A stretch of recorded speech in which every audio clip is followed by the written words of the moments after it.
Just about 3 minutes to 2:30 in the PM.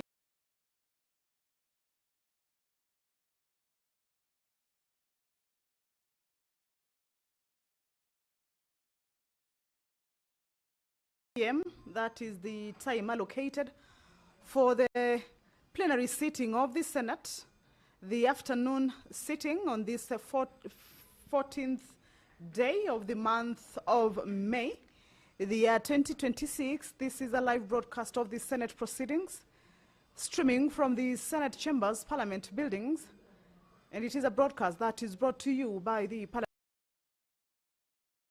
Parliamentary Broadcasting Unit in partnership with the Kenya Broadcasting Corporation.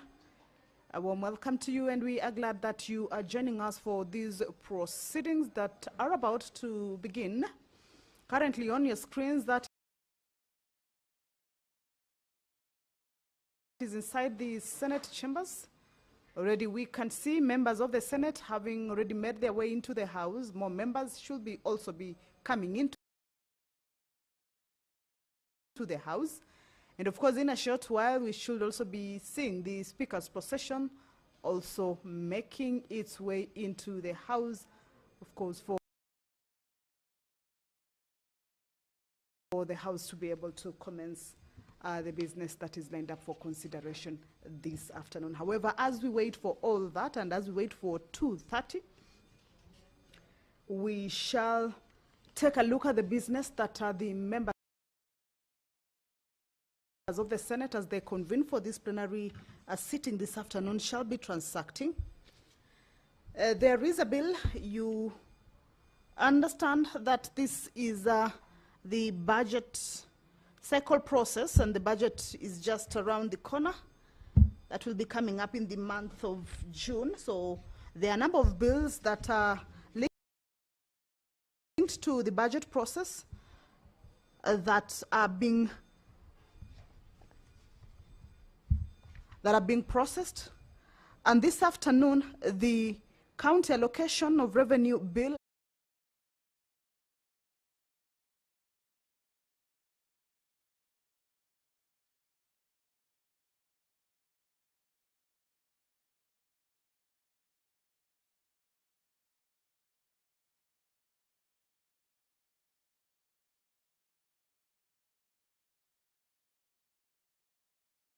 (2027) financial year. The money allocated is divided equitably among the 47 county governments in the country.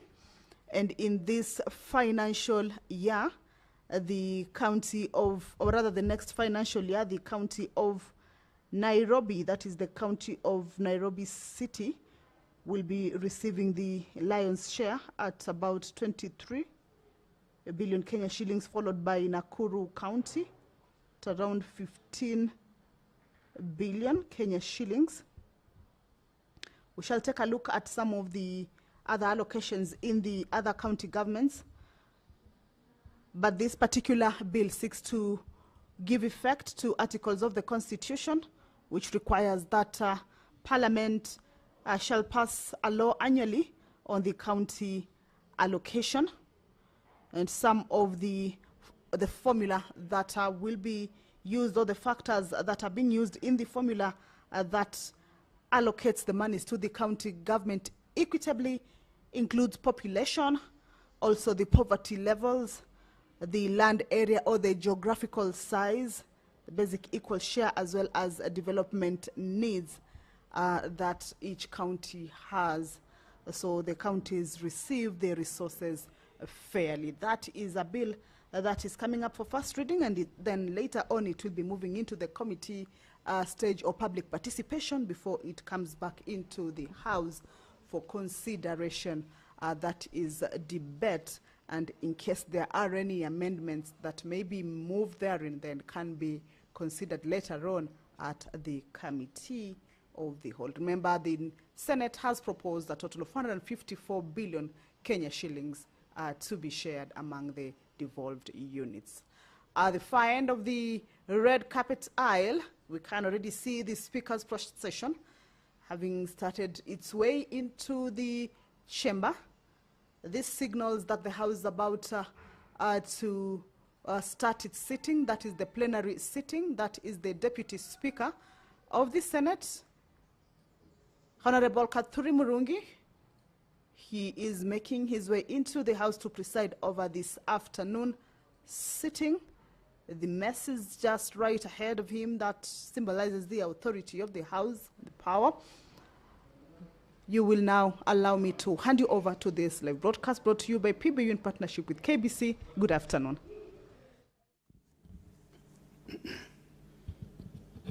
Na tuombe. Ewe Mwenyezi Mungu, twakusihi ututazame kwa neema nyingi na baraka sisi watumishi wako ambao umeridhika kutuita kwa nyadhifa za uongozi katika jamhuri hii yetu. Twakuomba utujalie tuyatende na kufikiria mambo yote yatakayofikishwa mbele yetu kwa njia ya haki na uaminifu ili kustawisha amani, ufanisi na heri ya nchi yetu na wale ambao haja zao umezikabidhi mikononi mwetu. Amina.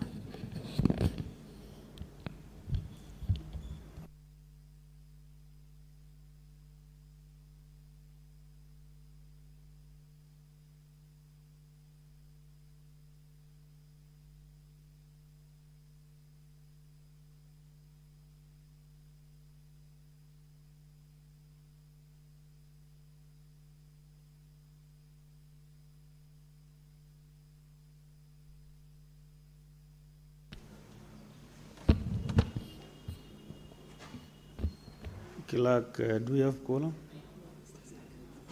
Sergeant at Arms, ring the quorum bell for 10 minutes.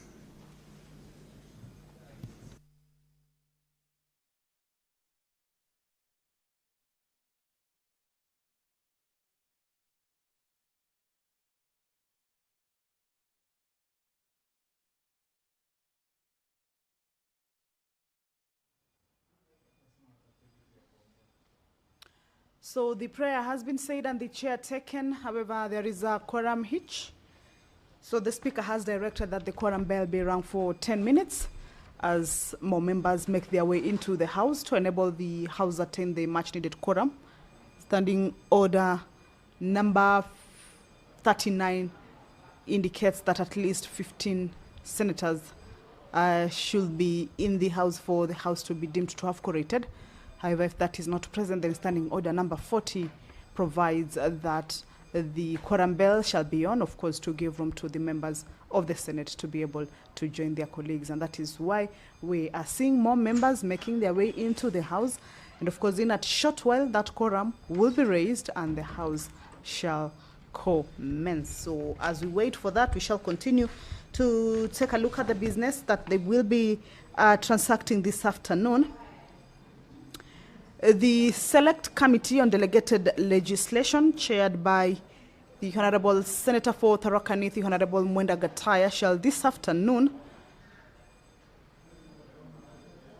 seek for the extension of the consideration of the Traffic School Transport Rules 2026, the Traffic Drink Driving Rules 2026, the Traffic Motor Vehicle Inspection Rules 2026, and the National Transport and Safety Authority Operation of Commercial Vehicles Regulation 2026, an extension of these particular rules for a further 21 days. So this afternoon, the Senate, pursuant to the sections 15(3) of the Statutory Instruments Act, shall regard this particular request by the committee to have its time to consider the statutory instrument by a period not exceeding 21 days of the calendar days. And these are, as I had read out to you, the consideration of the Traffic School Transport Rules, Legal Notice number 11 of 2026, the Traffic Drink Driving Rules, Legal Notice number 12 of 2026, the Traffic Motor Vehicle Inspection Rules 2026, Legal Notice number 13 of 2026, and the National Transport and Safety Authority Operation of Commercial Vehicles Regulations 2026, legal notice number 14 of 2026 for a further 21 calendar days to enable the committee to conclude its consideration on or before the Tuesday of 23rd June 2026. The committee had indicated or had backed up its request that it requires additional time to be able to hold meetings with key stakeholders, including the Cabinet Secretary for Roads and Transport. So that is a motion that will be moved by the Chairperson, Select Committee on Delegated Legislation, to have the House resolve that its time for consideration of these statutory instruments be extended for a further 21 days for them to be able to conclude on this particular matter and table its report before the House. This afternoon also, 2 bills are lined up for consideration at the division stage. Debate on these bills were concluded on the floor of the House. You will recall the Forest Conservation and Management Amendment Bill, a bill originating from the National Assembly, had its debate continue during the Wednesday afternoon sitting, and it was concluded this afternoon. Its business, or the matter that will be worked on regarding this particular bill, is considering it at the division stage, that is for the bill to be read a second time and move on to the next stage. This is a government-sponsored bill, so it is co-sponsored by the Senate Majority Leader, Honorable Aaron Cheriot. We have seen him in the chamber already. The Narcotic Drugs and Psychotropic Substances Control Amendment Bill. This is a bill that is originating from the Senate and sponsored by the Honorable Senator for Meru County, the Deputy Speaker, who's Honorable Kathuri Murungi. And it is also a bill that is lined up for consideration at the division stage. Remember, this afternoon, the senators will be proceeding on a short recess after the business of the House is done. Allow me to hand you over to the business of the House. Quorum. So, Clerk, you can lead out the first order.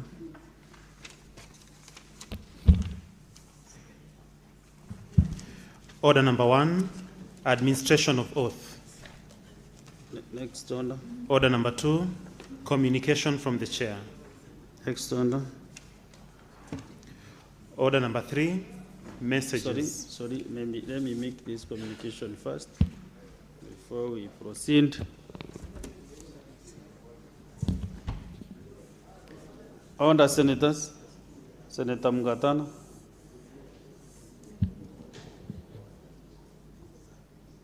Senators, can you find your way to your seats?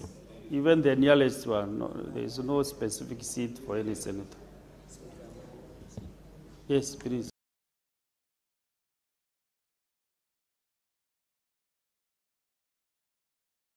Go sit. Senator Matinga.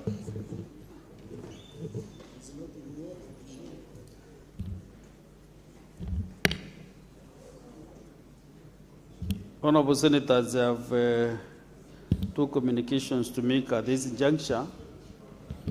One is on a visiting delegation from the National Assembly of Gambia. Honorable Senators, Honorable Senators, I would like to acknowledge the presence in the Speaker's Gallery this afternoon of a visiting delegation from the National Assembly of Gambia, comprising members of the Select Committee on Environment, Sustainable Development, and NGO Affairs, and its Secretariat. The delegation is in the Senate for a benchmarking visit. I request each member of the delegation to stand when called out so that you can be acknowledged in the Senate rendition. One, Honorable Yaya Gasama, who is the leader of the delegation and Chairperson, Select Committee on Environment, Sustainable Development, and NGO Affairs. 2, Honorable Esa Conte, who is the Vice Chairperson. Honorable Kebalang Fofana,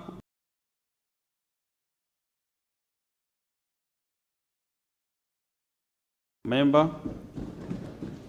Honorable Tasmil Cham, member. Honorable Omal Jobe, member. Honorable Farmala Sabali, member. Honorable Saiku Ba, member. Honorable Haluna Bali, a member of the committee, and Honorable Ngibi Mbaro, member. Also, we have Mr. Mamadou A.M. Ba, Senior Committee Clerk, Ms. Isatu Sonko, Committee Clerk, Mr. Lamin M. Diba, Principal Draftsman, Mr. Modika Ba, Research Officer, Ms.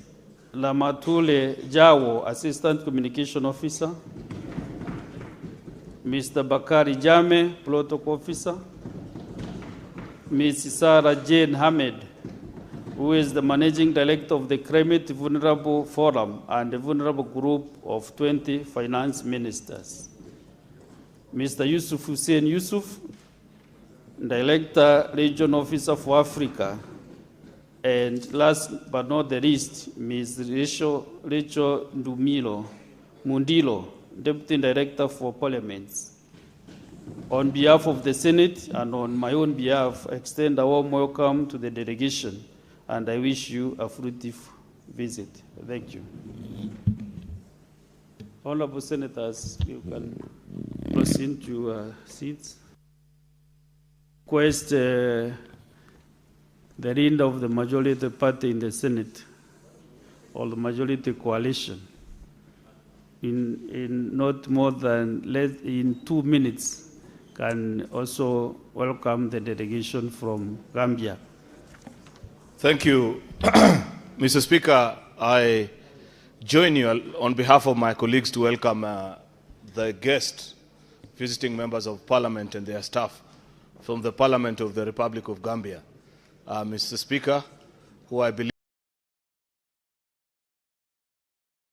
like you've communicated, are here on a study tour and have interacted with quite a number of our staff. And I believe probably if they haven't, they soon will, with some of the members of this House.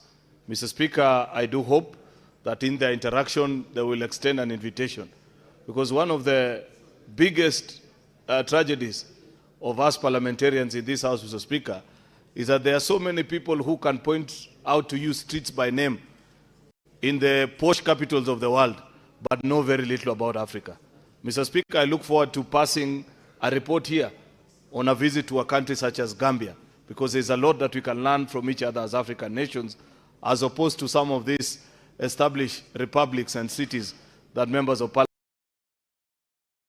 Yaya Jammeh, who unfortunately, Mr. Speaker, lost the election, but they have brought an even more able president who recently visited with us. And I was really impressed by his understanding on African issues and what he's doing for his people.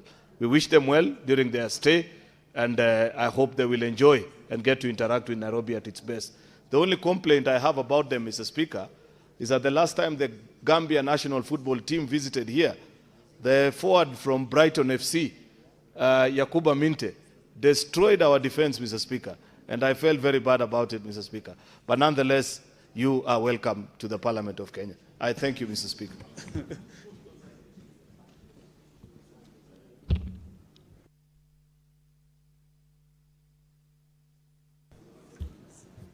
Very majority leader, but I think you should not complain, but really compliment them that they have a strong team, and we should learn from them as the Harambee Stars. Senate Minority Leader. Just you can freeze and then we can make progress, but proceed to your seat.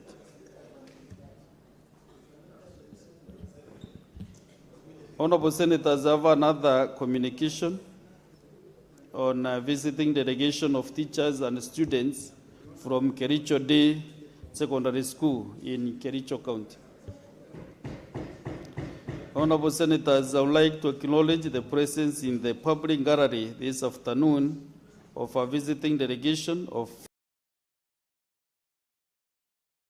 5 teachers and 73 students from Kericho Day Secondary School in Kericho County. The delegation is visiting the Senate for an academic exposition. On behalf of the Senate and on my own behalf, I extend a warm welcome to the delegation and wish them a fruitful visit. Thank you.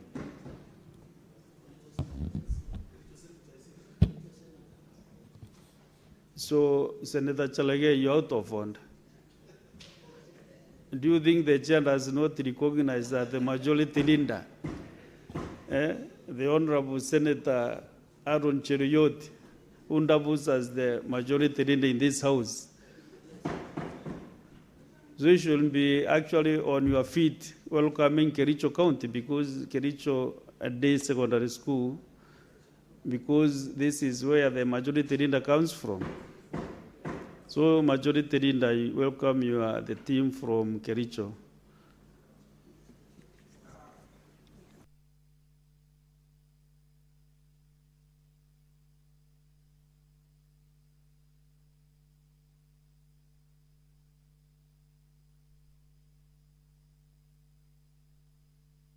Proceed, and I welcome the students from Kericho Day Secondary School. Mr. Speaker, I welcome the students from Kericho Day Secondary School.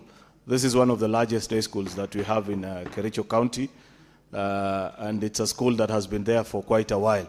Mr. Speaker, these students are welcome.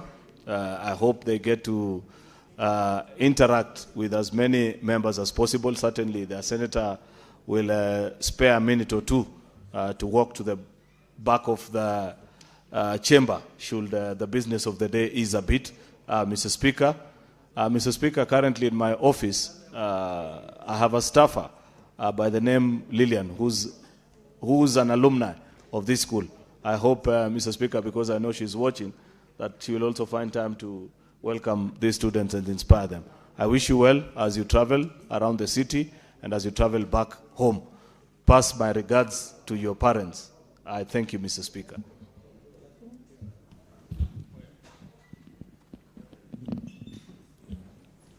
Honorable Senators, today we have enough visitors visiting the Senate. So just relax and so that we welcome all of them. Honorable Senators, this is another communication on visiting delegation from the Interparliamentary Union, IPU. Honorable Senators, as you may recall, on Wednesday, 5th May 2026, I convened a communication regarding the regional seminar for African parliaments on climate action, themed Reducing Methane, Promoting Development. In line with this seminar, I would like to acknowledge the presence in the Speaker's Gallery this afternoon of a visiting delegation from the Interparliamentary Union. The delegation comprises 3 delegates who are facilitating the above-mentioned seminar, scheduled to take place at Yamara or Selen Hotel in Nairobi from Friday 15th to Saturday 16th May 2026. Honorable Senators, I request each member of the delegation to stand when called out so that they may be acknowledged as per the Senate tradition. 1, Ms. Alexandra Blagojevic, IPU Program Manager for International Development and End of Delegation. 2, Dr. Holly Schofield, PhD, Global Project Lead, IPU Methane Project. 3, Mr. Alex Ogutu, who is the Africa Regional Focal Point, IPU Methane Project. On behalf of the Senate and on my own behalf, I extend a warm welcome to the delegation. I also take this opportunity to remind honorable senators to attend and actively participate in the seminar. And the seminar is on the 15th and the 16th of May 2026, for those who are not attentive. I thank you.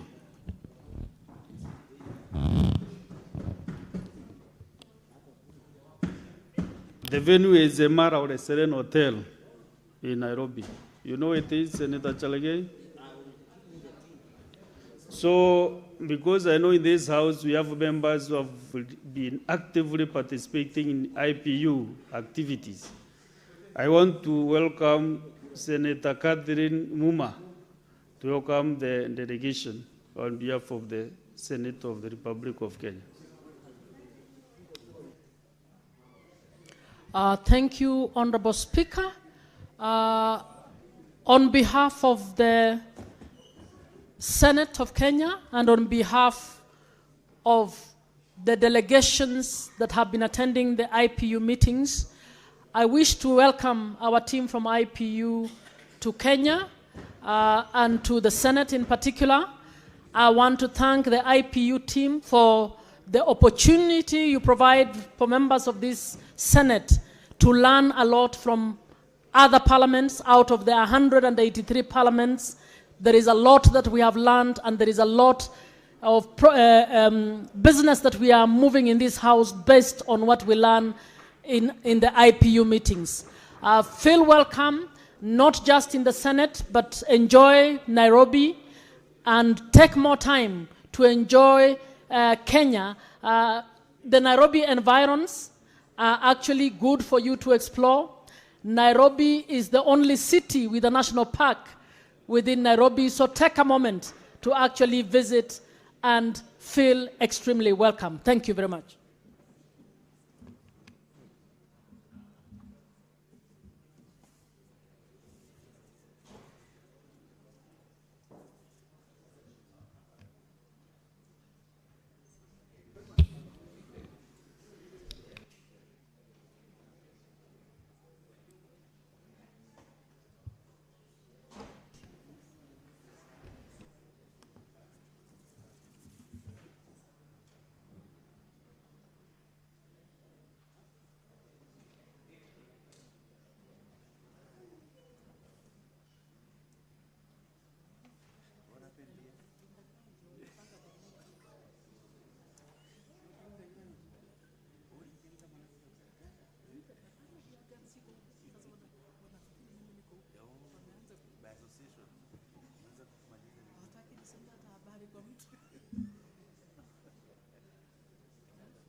Clerk, let's go to the next order.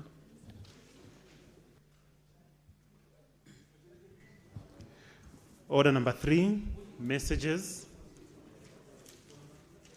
Order number 4, petitions. Senator Catherine Muma, you have a petition? Thank you, Honorable Speaker. Kindly allow me to read a petition to the Senate concerning the Shanta Gold Kenya Limited proposed underground mining project in Isulu, Bushangala, Ikolomani constituency in Kakamega County. We, the undersigned citizens of the Republic of Kenya and members of the Isulu, Bushangala, Ikolomani constituency in Kakamega County, draw the attention of the Senate to the following in regard to the ongoing process of prospecting and licensing of Shanta Gold Kenya Limited and other actors to undertake gold mining in Isulu, Bushangala in Kakamega County. That Shanta Gold Kenya Limited, a company incorporated in Kenya in 2010, has been prospecting under license number PL 2019-0225 in Isulu Bushangala area in Kakamega County. Number 2, that the government of Kenya has commenced the process of considering the application for granting a mining license to Shanta Gold Limited, evidence in a public notice on Kenya Gazette number volume number 41, dated 4th March 2026. It must be noted that the area targeted for an underground gold mining and processing center in Isulu Bushangala consists of privately owned pieces of land, and therefore the land in question does not come under the purview of community lands a defined land act in 2026. That the area has been known to contain gold deposits and has been characterized by a long history of artisanal mining. The entry of Shanta Gold Limited will not only give them exclusive gold mining rights, but also threaten the economic livelihoods of many locals, in addition to the projected loss of property.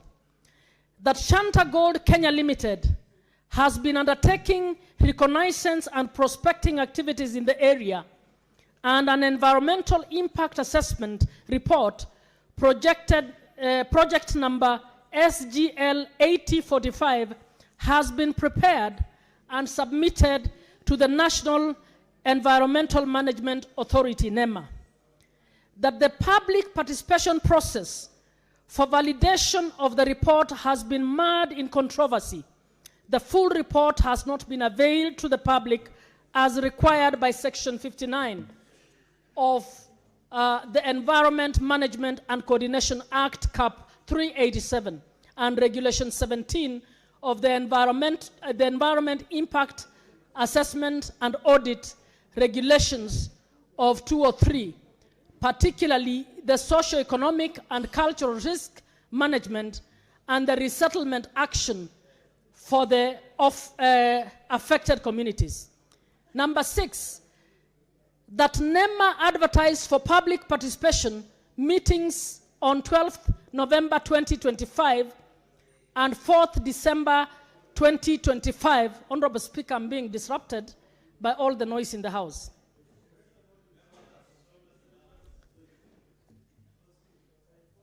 Thank you. That NEMA advertised for public participation meetings on 12th November 2025 and 4th December 2025 at Bushangala Technical Training Institute, which failed to take off as protests flared up, resulting in injury and the death of 4 persons. A subsequent 2-week police crackdown saw incidents of police brutality and the arrest and prosecution of 51 locals. Number 7, that the EIA report by Shanta Gold Kenya Limited fails to adequately address land-related issues, including the number of families likely to be displaced, the extent of land acquisition proposed by Shanta Gold Kenya Limited, how land under incomplete succession or transfer will be handled, proposed arrangements for graves and other cultural heritage sites linked to the ancestral land, and the rationale for the government not adopting a leasehold arrangement on the said land with full restoration and resettlement after the mining. Number 8, that officials in the Ministry of Mining, Blue Economy and Maritime Affairs, including the Principal Secretary, hosted members of Kakamega County Assembly on diverse dates to discuss the mining project without the community representatives being present. As a result, the community feels excluded from the process and has lost confidence in the ability of officials from the ministry to act in a neutral and objective manner in mediating the matter, exacerbating fears that the officials are advocating for the interests of Shanta Gold Limited. Number 9, that the process is opaque and has not complied with the requirements of Article 10 of the Constitution on transparency and accountability, public participation, respect for the rule of law, the protection of human rights, among other principles of the Constitution. As a result, the petitioners are seeking the intervention of the Senate to obtain full disclosure of how the national and the county governments have handled the matter of gold prospecting and planned mining in Isulu Bushangala area in Kakamega County. Number 10, that neither the county government of Kakamega nor the national government has provided clarity on the proposed social, economic, and cultural mitigation measures incorporated in any agreement that they may have signed or intend to sign with Shanta Gold Kenya Limited or any other licensee. Number 11, that none of the issues raised in the petition are pending before any court of law, constitution, or legal body, and if there was, the Ministry of Mining, Blue Economy and Maritime Affairs would not be implementing activities in regard to this project as they are currently doing. Number 12, consequently, the petitioners pray that the Senate intervenes and inquires into the issues raised with a view to establishing the following. A, whether the licensing process for granting Shanta Gold Limited permission to undertake reconnaissance or prospecting activities has complied with the provisions of the Mining Act and the Environmental Management and Coordination Act, Cap 387, and any other relevant law. B, whether the conduct of the officials of the Ministry of Mining, Blue Economy, and Maritime Affairs met the standards of integrity, impartiality, and professionalism required for public officers involved in licensing process.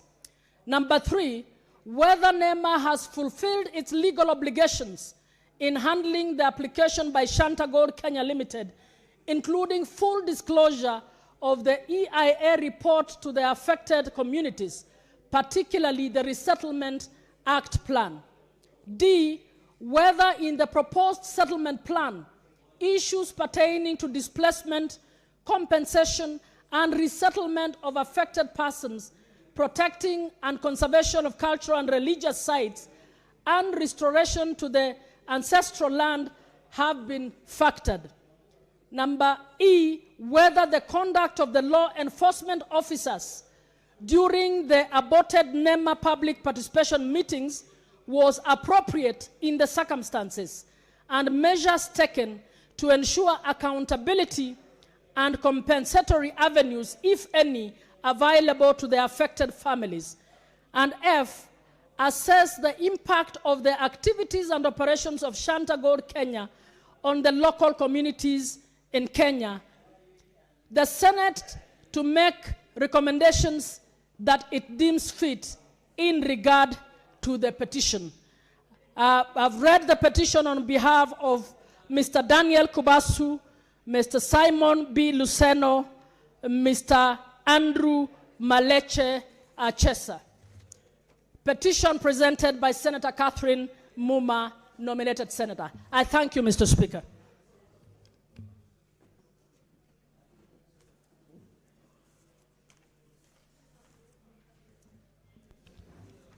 Honorable Senators, Honorable Senators, pursuant to Standing Order 281, I commit the petition to the Standing Committee on Land, Environment and Natural Resources.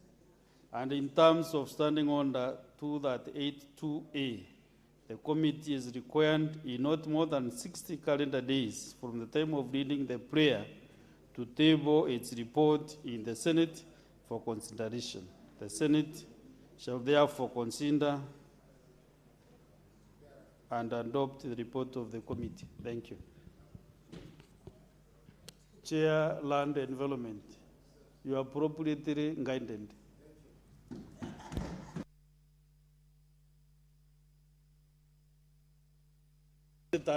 I now wish to reorganize the order of business this afternoon. We defer order number 6, 7, 8, 9, 10, 11, and we go straight to order number 12, Clerk.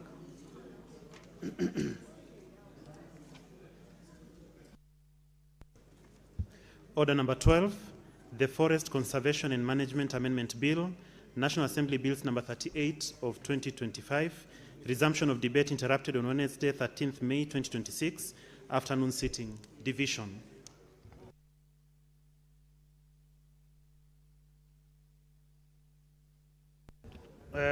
Honorable Senators, can we have the division bell rung for 3 minutes?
Honorable Senators,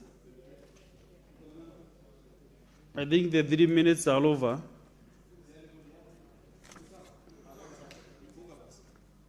So, Sanjay Tatam, can you close the doors and draw the bars?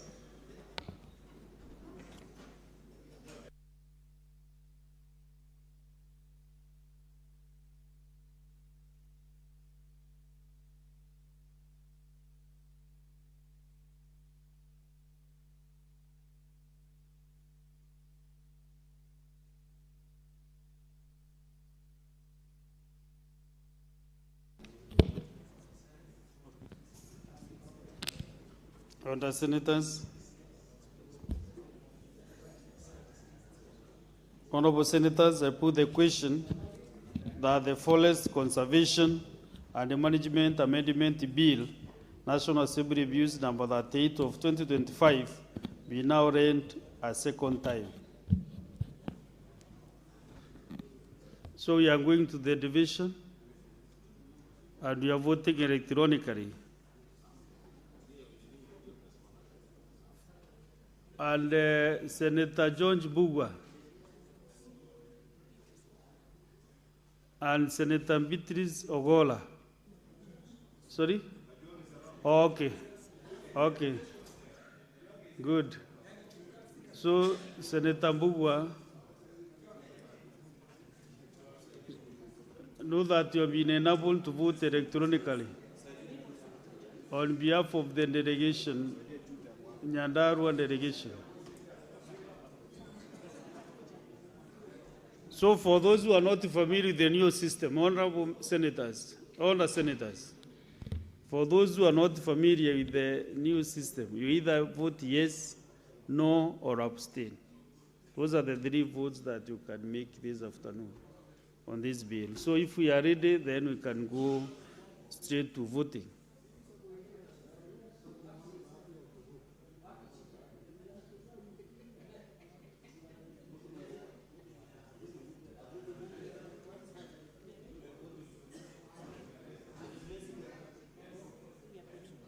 Sorry?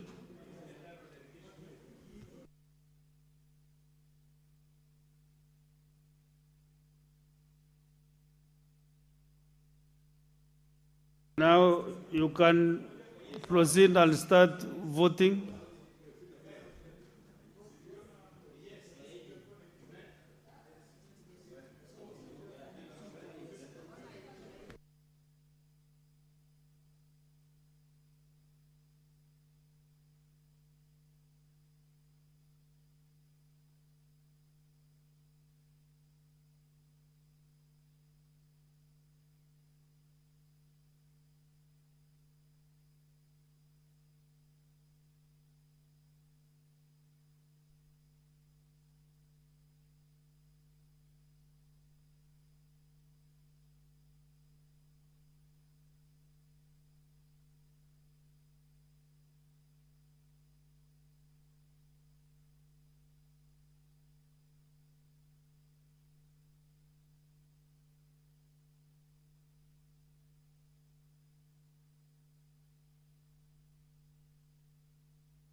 Senator Joyce Coril,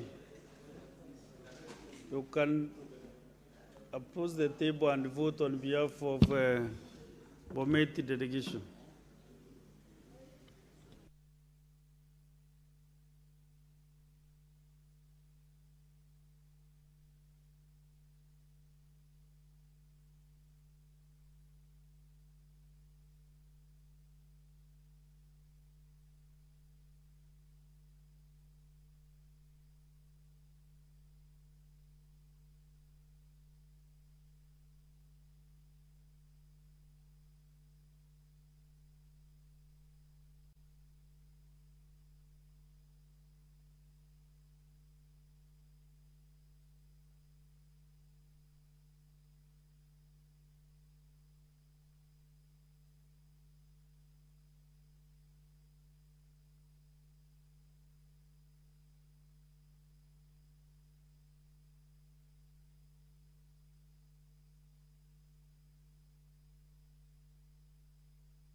Senator Maruma Jones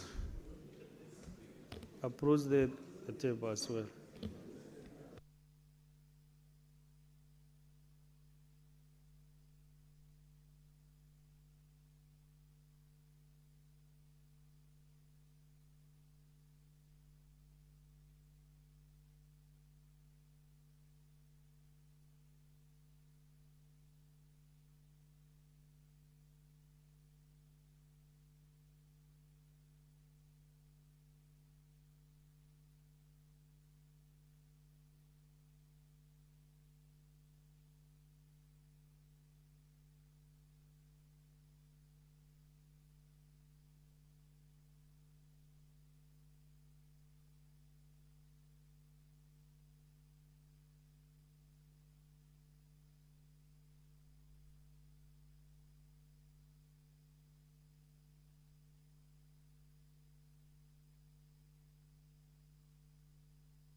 Honourable Senators,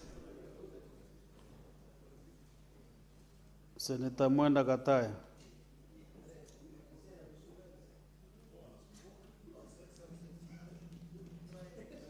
These I want to give you the results of the division of the Forest Conservation and Management Amendment Bill, National Assembly Bills number 38 of 2025.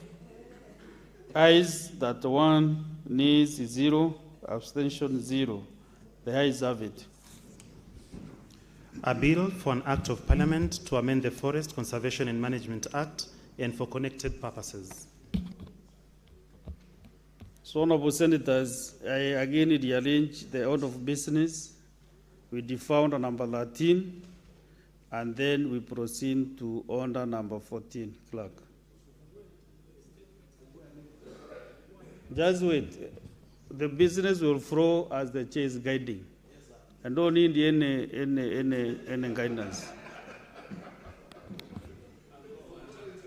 Yes, I've said we proceed to order number 14. I will request the clerk to read out the order. Order number 14, Committee of the Whole. The Forest Conservation and Management Amendment Bill, National Assembly Bills number 38 of 2025.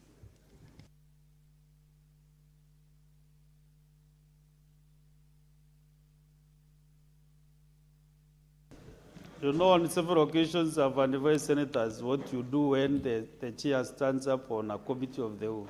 You look at the chair and then you bow like this, and also this side, and then that is done.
Honourable members, we are now in the Committee of the Whole for the Forest Conservation and Management Amendment Bill, National Assembly Bills number 38 of 2025.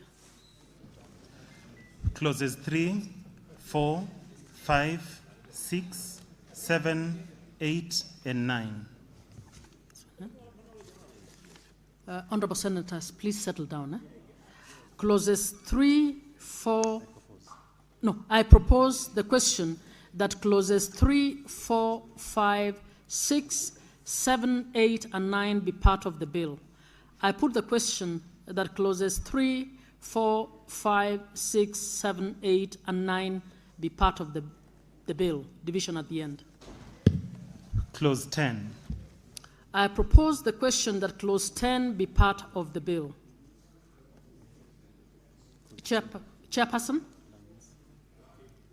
Chairperson? Senator Faki?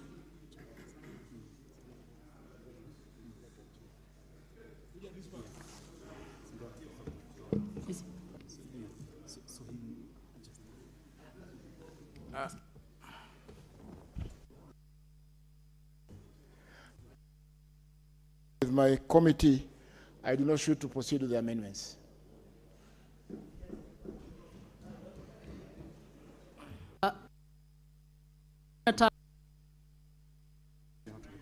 Senator Faki, is the committee dropping the amendments? Yes, these are committee amendments, Madam Chair.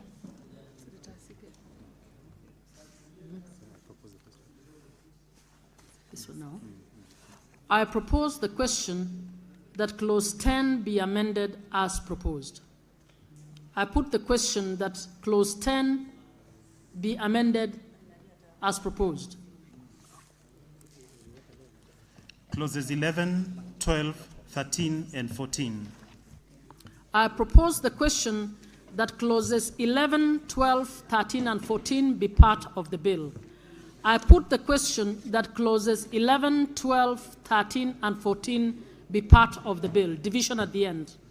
Clause 15. I propose the question that clause 15 be part of the bill. Chairperson? Again, Madam Chair, upon consultations with my committee, we do not wish to proceed with the amendments. So you wish to drop the amendment? I propose the question that clause 15 be amended as proposed. I put the question that clause 15 be amended as proposed. Division at the end.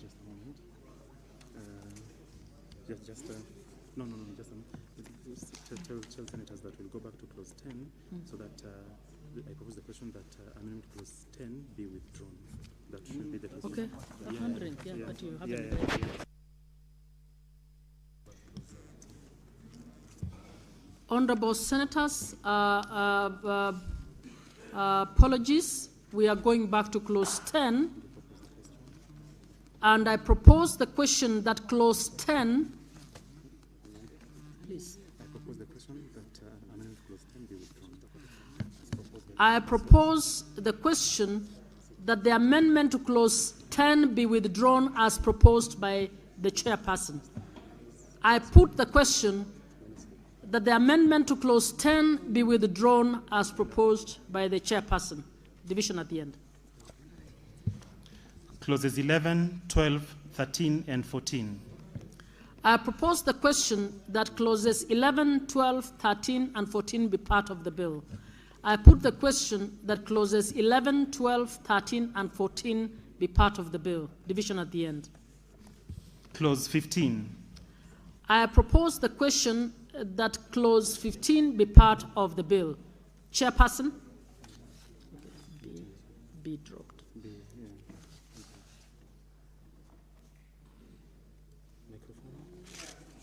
Please give the mic.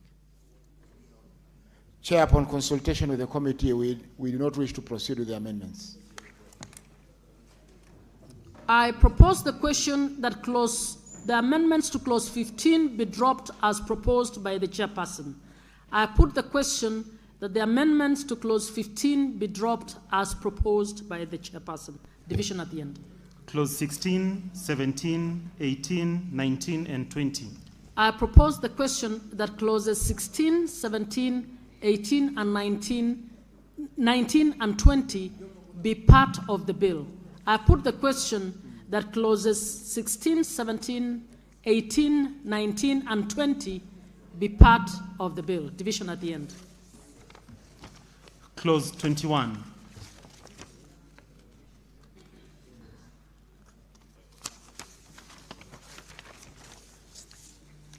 I propose the question that clause 21 be part of the bill. Chairperson. Madam Chair, upon consultations with the committee, we do not wish to proceed with the amendments. I propose the question that clause 21 be part of the bill. I put the question that clause 21 be part of the bill. Division at the end. Clauses 22, 23, 24, 25, 26, and 27. I propose the question that clauses 22, 23, 24, 25, 26, and 27 be part of the bill. I put the question that clauses 22, 23, 24, 25, 26, and 27 be part of the bill. Division at the end. Clause 2. I propose the question that clause 2 be part of the bill. Chairperson. Madam Chair, upon consultations with the committee, we do not wish to proceed with the amendments. I propose the question that clause 2 be part of the bill. I put the question that clause 2 be part of the bill. Division at the end. The title and clause 1. I propose the question that the title and clause 1 be part of the bill. I put the question that the title and clause 1 be part of the bill. Division at the end.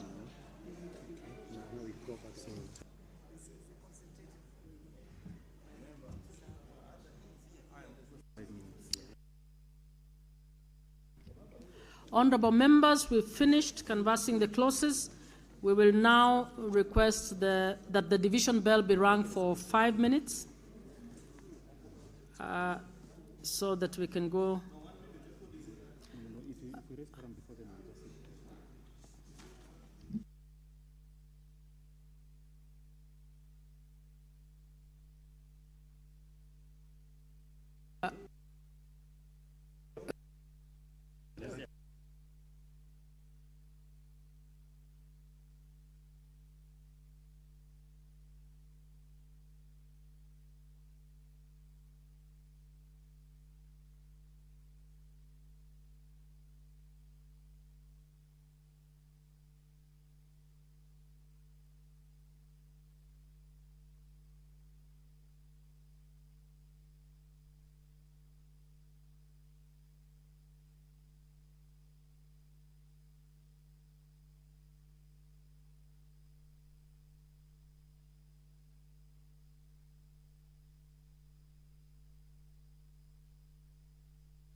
You can stop the bell. I think we have the the numbers and close the doors.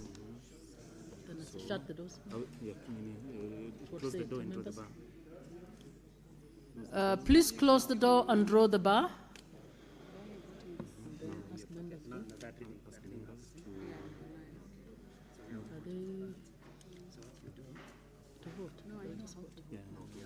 Since we're not using cards, there's no withdrawing cards, so we just press so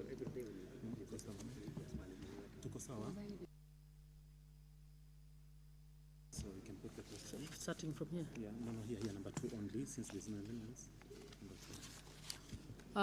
Honorable Senators, I now put the question that clauses 3, 4, 5, 6, 7, 8, 9, 10, 11, 12, 13, 14, 15, 16, 17, 18, 19, 20, 21, 22, 23, 24, 25, 26, 27, 2, the title and clause 1 be part of the bill. You may now vote.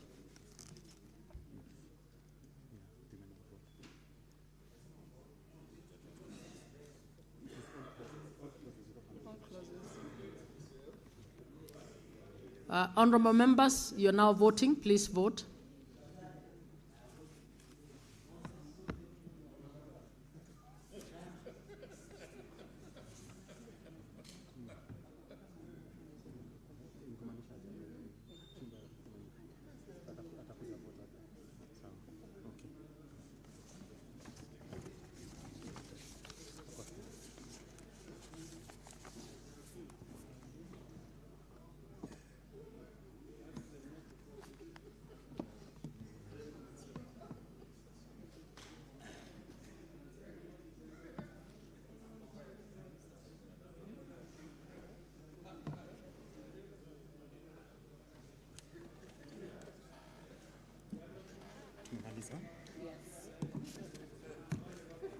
What about figure? Wala ambao hawajapiga watakuja. We'll know right now once they print.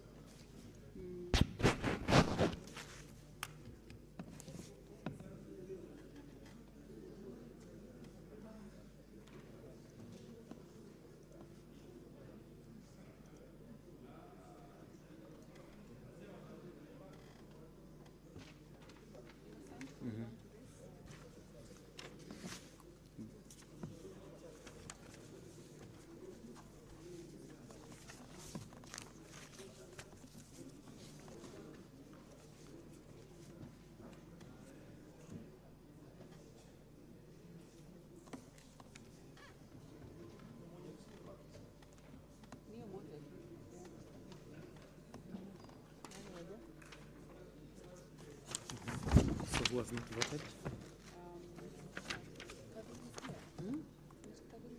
Isn't Kathuri, Deputy Speaker?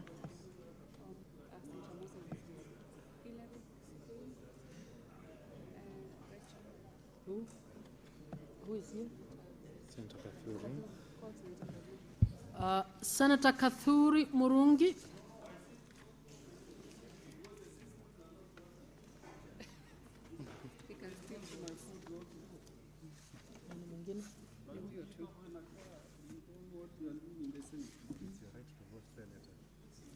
How can you discriminate against the speaker?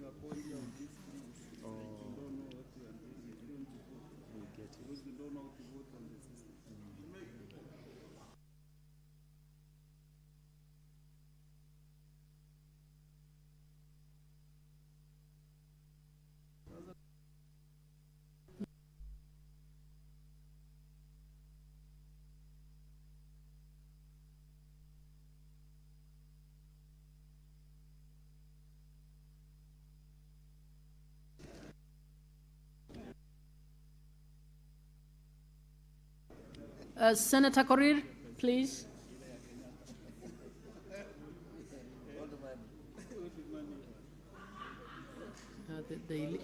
The conference of the illiterate. Oh my God.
second?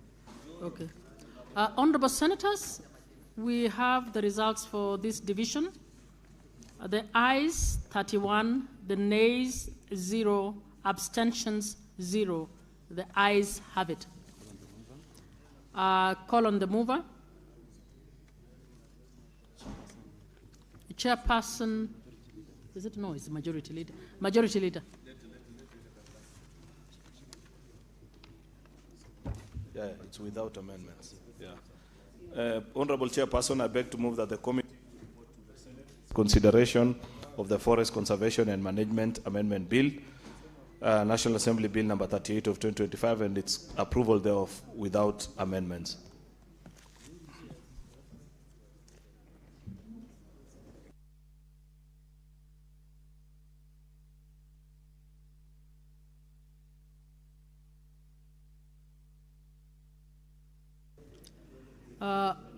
Honorable Senators, we have another division at third reading, so we are requesting that you don't move out until we finish.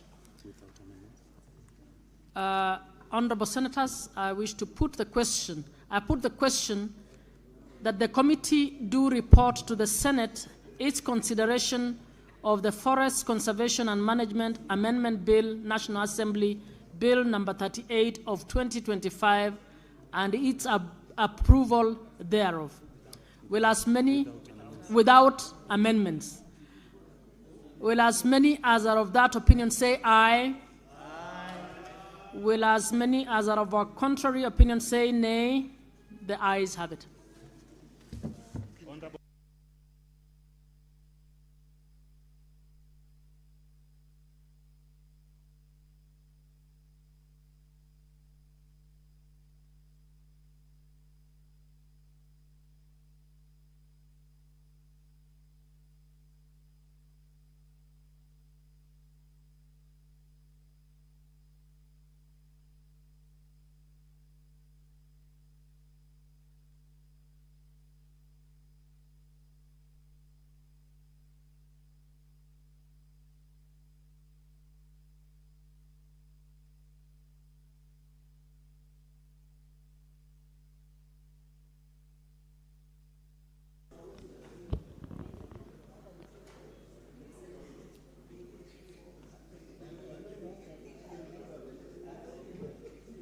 Honorable Senators, I can see the members already withdrawn. Can you open also the doors? Then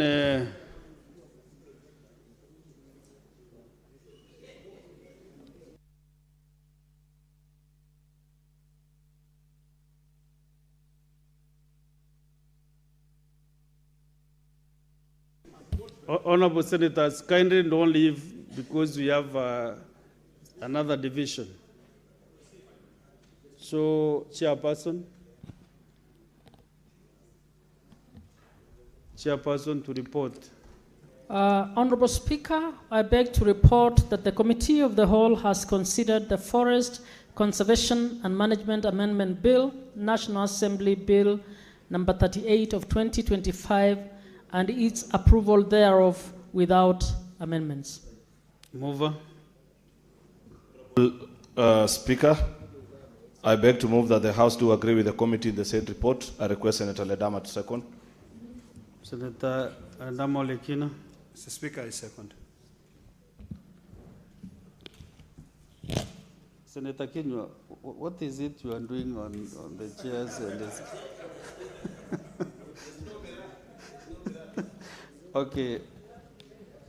Honorable Senators, I propose the question that the House do agree with the committee in the same report. I put the question that the House do agree with the committee in the same report. As many as of that opinion say aye. As those of the contrary opinion say nay. The ayes have it. Mover.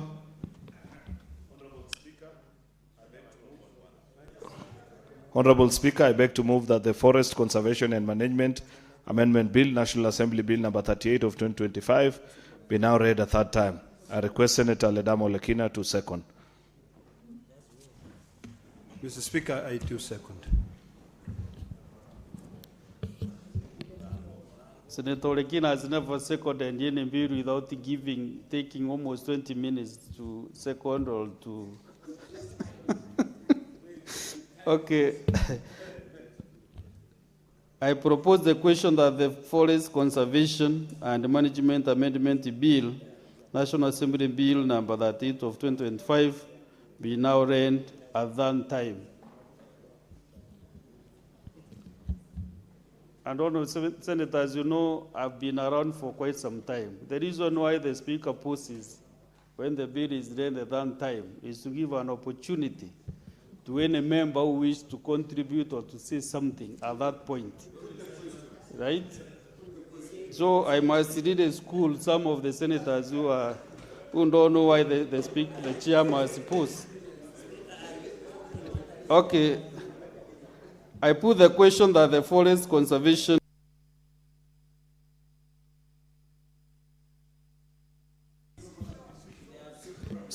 I put the question that the Forest Conservation and Management Amendment Bill, National Assembly Bill number 38 of 2025, be now read at that time.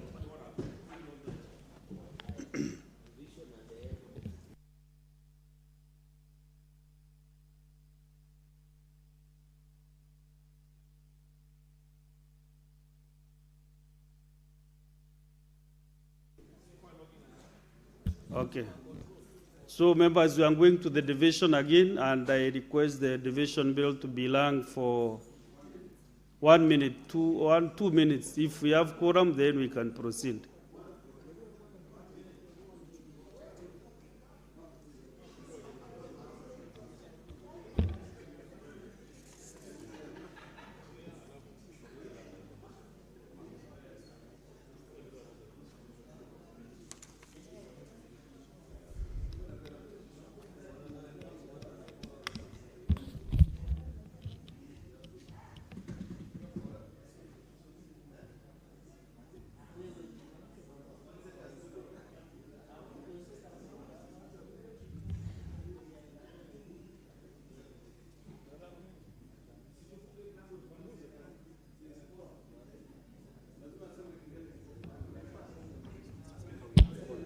If we have quorum, so Sergeant at arms, close the doors and roll the bars.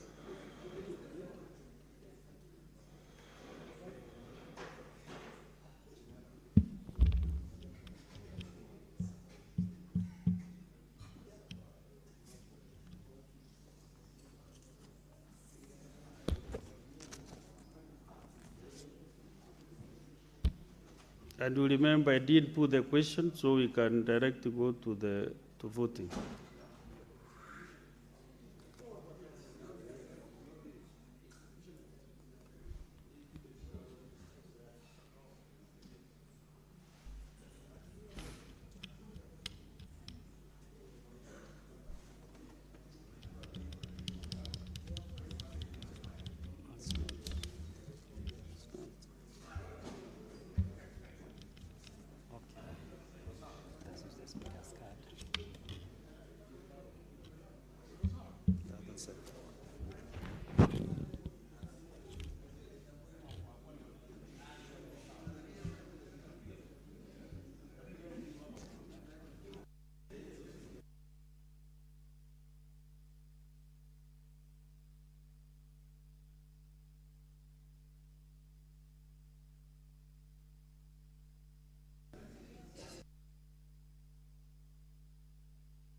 Honourable Senators, these are the results of the third reading of the bill. The ayes that 1, nays 0, abstention 0. The ayes have it. A bill for an act of parliament to amend the Forest Conservation and Management Act and for connected purposes.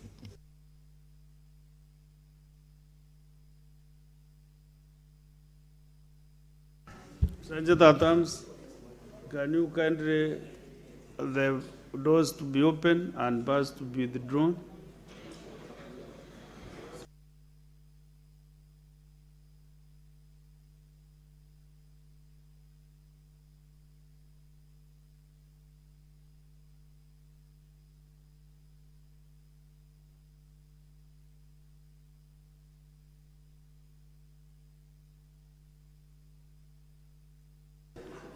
So, honorable senators, we now go back to the order paper. We go to order number 5, clerk. Order number 5, papers. Next order. Order number 6, notices of motion. There is a notice to be given by the chairperson select committee on delegated registration. Order, senators. If you are retreating, kindly do it silently.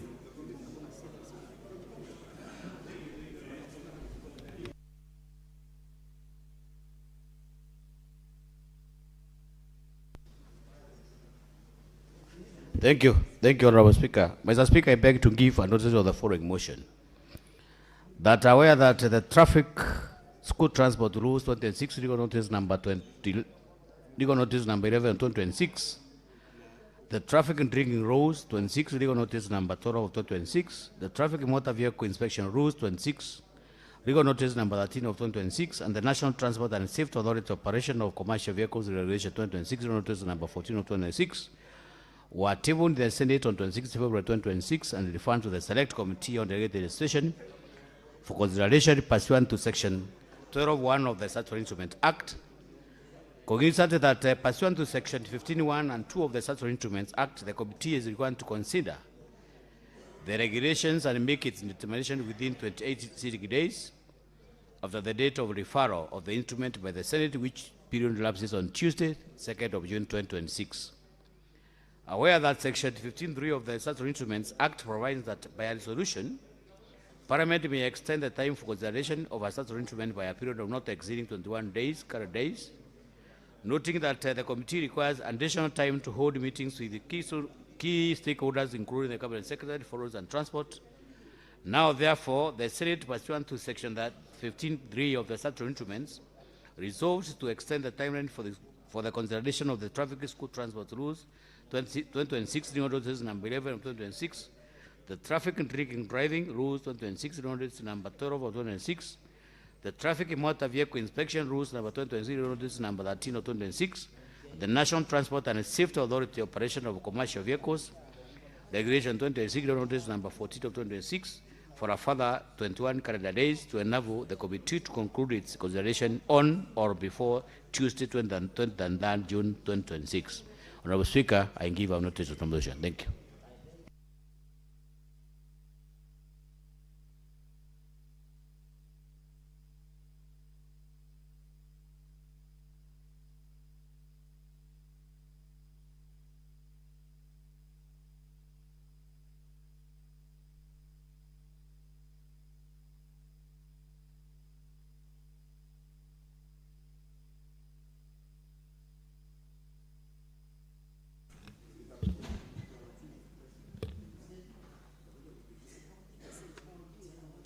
Honorable Senators, I again want to reorganize the order paper.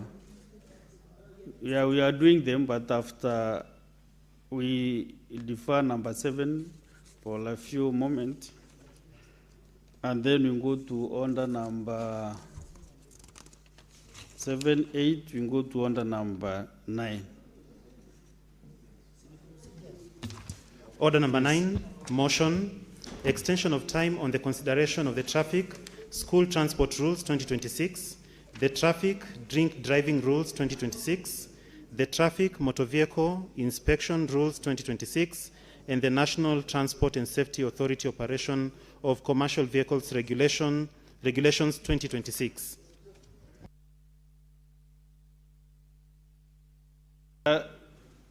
Chairman, delegated. Thank you, Honorable Speaker. Mr. Speaker, sir, I beg to move the following motion.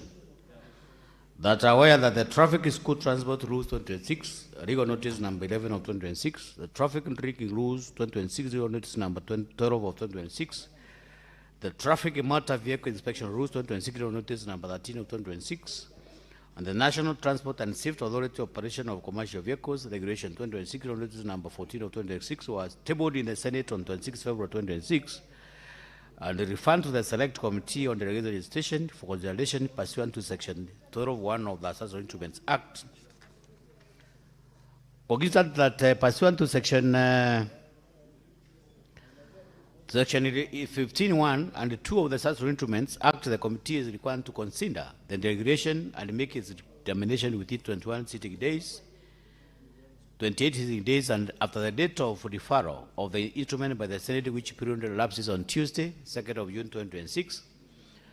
Aware that Section 15(3) of the Statutory Instruments Act provides that by a resolution, Parliament may extend the time for consideration of a statutory instrument by a period not exceeding 21 calendar days, noting that the committee requires additional time to hold meetings with the key stakeholders, including the Cabinet Secretary, for roads and transport. Now, therefore, the Senate, pursuant to Section 15(3) of the Statutory Instruments Act, resolves to extend the timeline for the consideration of the Traffic School Transport Rules 2026, Legal Notice number 11 of 2026, the Traffic and Drinking Rules 2026, Legal Notice number 12 of 2026, the Traffic and Motor Vehicle Inspection Rules 2026, Legal Notice number 13 of 2026, the National Transport and Safety Authority Operation of Commercial Vehicles, Legal Notice number 2026, Legal Notice number 14 of 2026, for a further 21 days, calendar days, to enable the committee to conclude its evaluation on or before Tuesday, 23rd June 2026.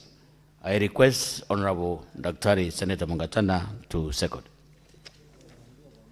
Senator Dr. Mungatana Danson.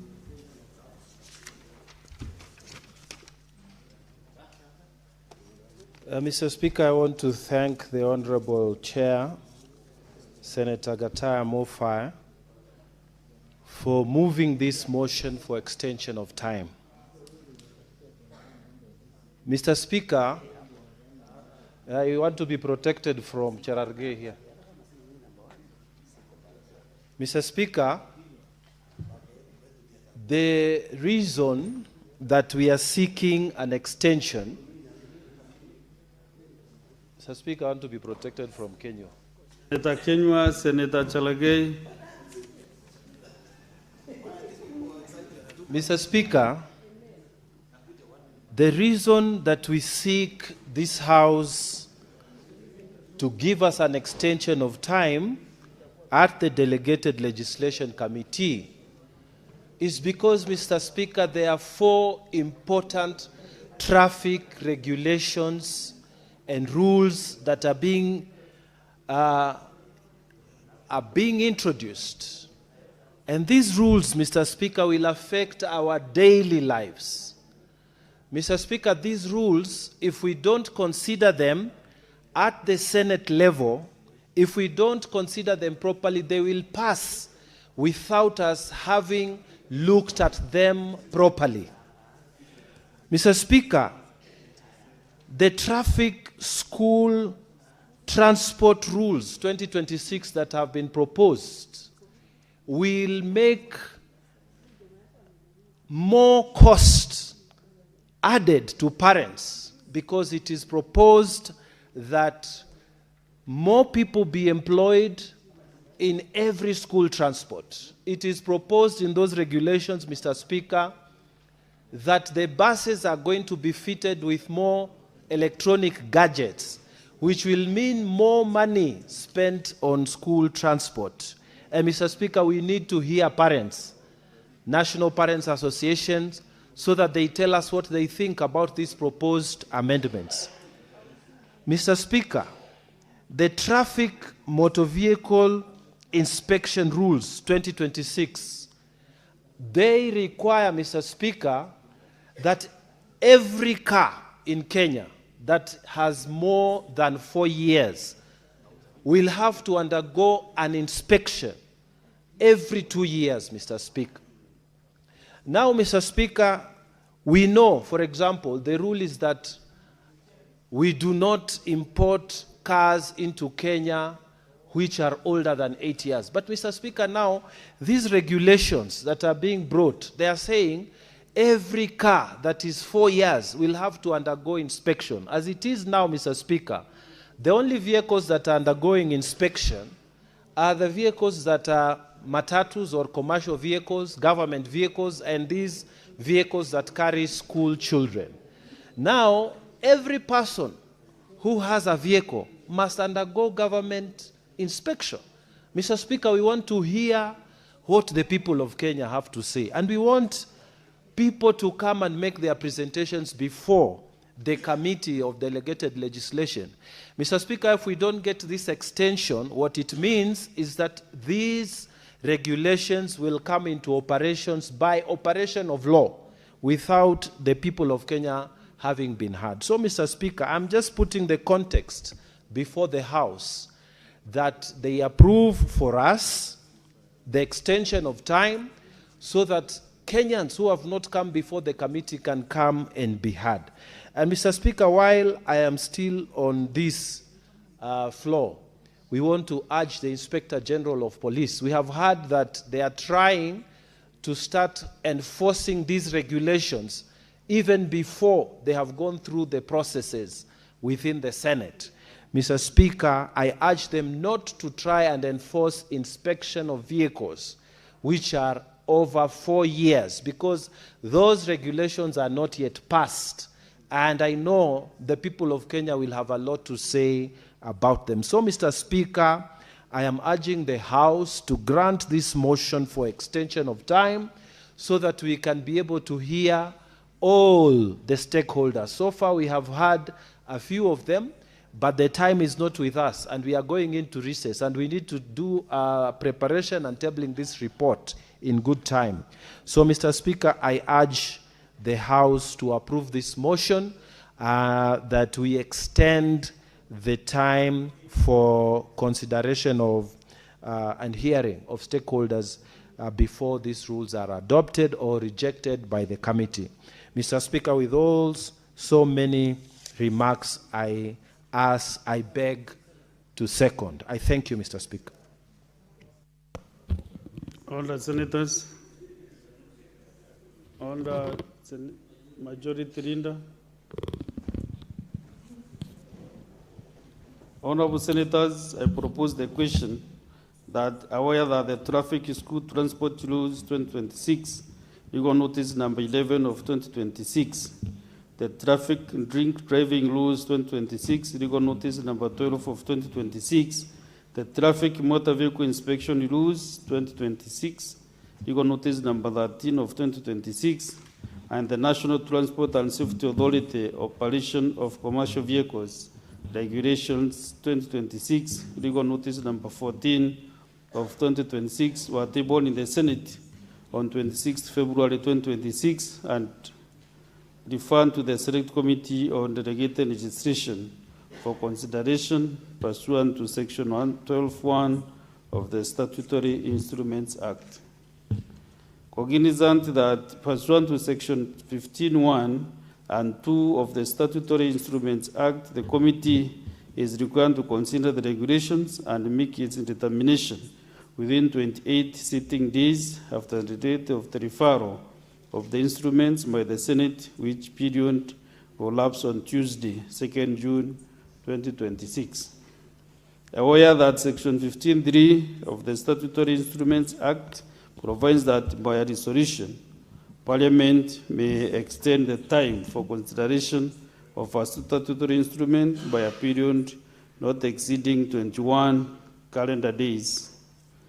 Noting that the committee requires additional time to hold meetings with the key stakeholders, including the Cabinet Secretary for Roads and Transport. Now, therefore, The Senate, pursuant to Section 15(3) of the Statutory Instruments Act, resolves to extend the timeline for the consideration of the Traffic School Transport Rules 2026, legal notice number 11 of 2026, the Traffic and Drink Driving Rules 2026, legal notice number 12 of 2026, the Traffic Motor Vehicle Inspection Rules 2026, legal notice number 13 of 2026, and the National Transport and Safety Authority Operation of Commercial Vehicles Regulations 2026, legal notice number 14 of 2026, for a further 21 calendar days to enable the committee to conclude its consideration on or before Tuesday, 23rd June 2026.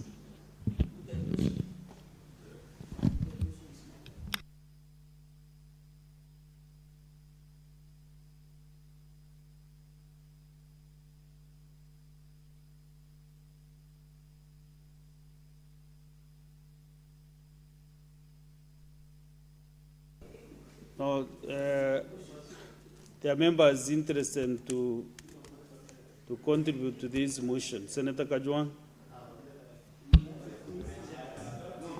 No, but you move for 15 minutes. This is House of Debate. You must be patient. When members want to say something on a matter that interests them, you should give them that opportunity. Mr. Speaker, I think it is fair, even though this is a procedural motion, ideally this is not a procedural motion. When you're extending time that is prescribed in your standing orders, it is no longer procedural. It is substantive, Mr. Speaker, because there's a reason why those timelines were put in place. Whereas I rise to support the request, because I know that the chair of this committee is a man of good intentions, and I know that the seconder of the motion is also a man of good intentions.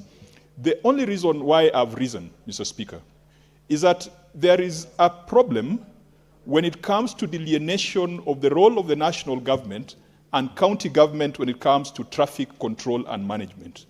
Mr. Speaker, my committee has just returned from a visit to South Africa.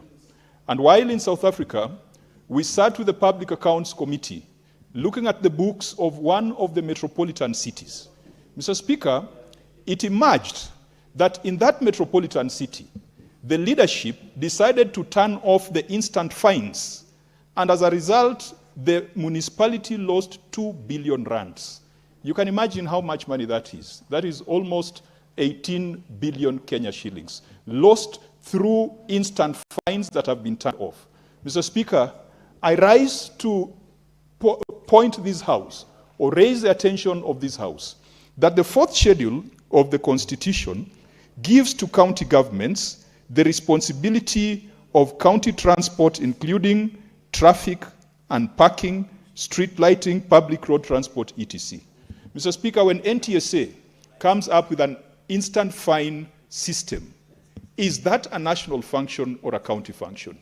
And we have seen in jurisdictions like South Africa that those then go to the devolved and decentralized governments. The reason I rise is to ask the chair of this committee that with the extension that we have given him, let him not allow the national government to get away with functions that are clearly marked as county functions. I know this is a concurrent function, that it is a function assigned to both the national and county governments. Mr. Speaker, the 4th schedule, Part 1, 18, assigns the national government transport and communications, including road traffic. Part 2 assigns county governments county transport, including traffic and parking.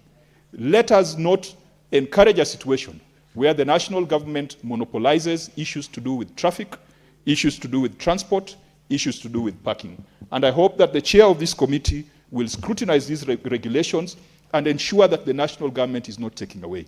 Mr. Speaker, instant fines collected within Nairobi County ideally should go to the county revenue fund rather than to the national fund.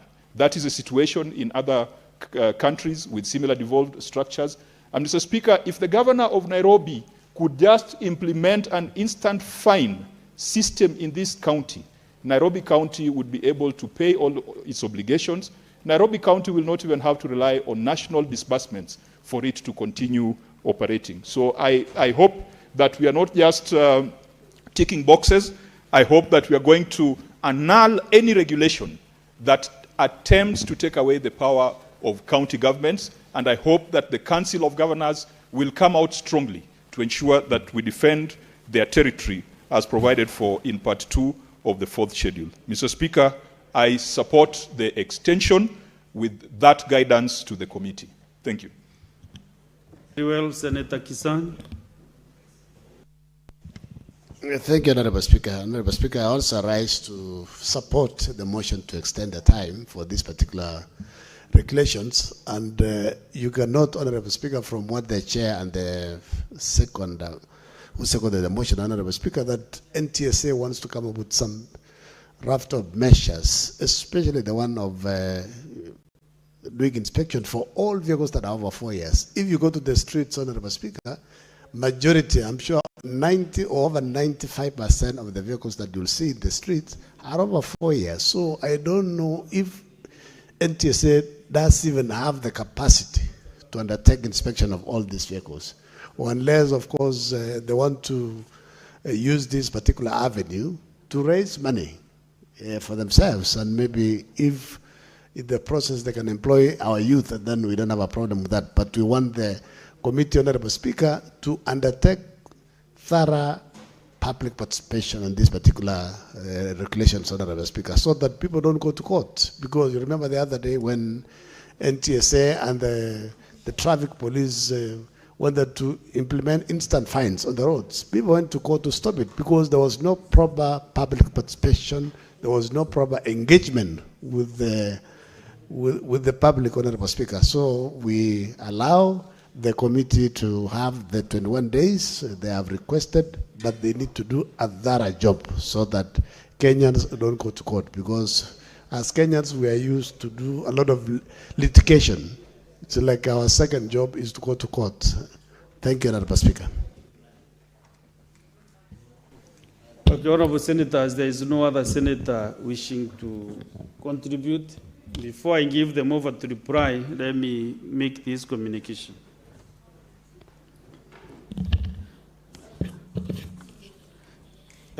This communication is on the visiting delegation of teachers and students from Kuene Girls Secondary School in Meru County.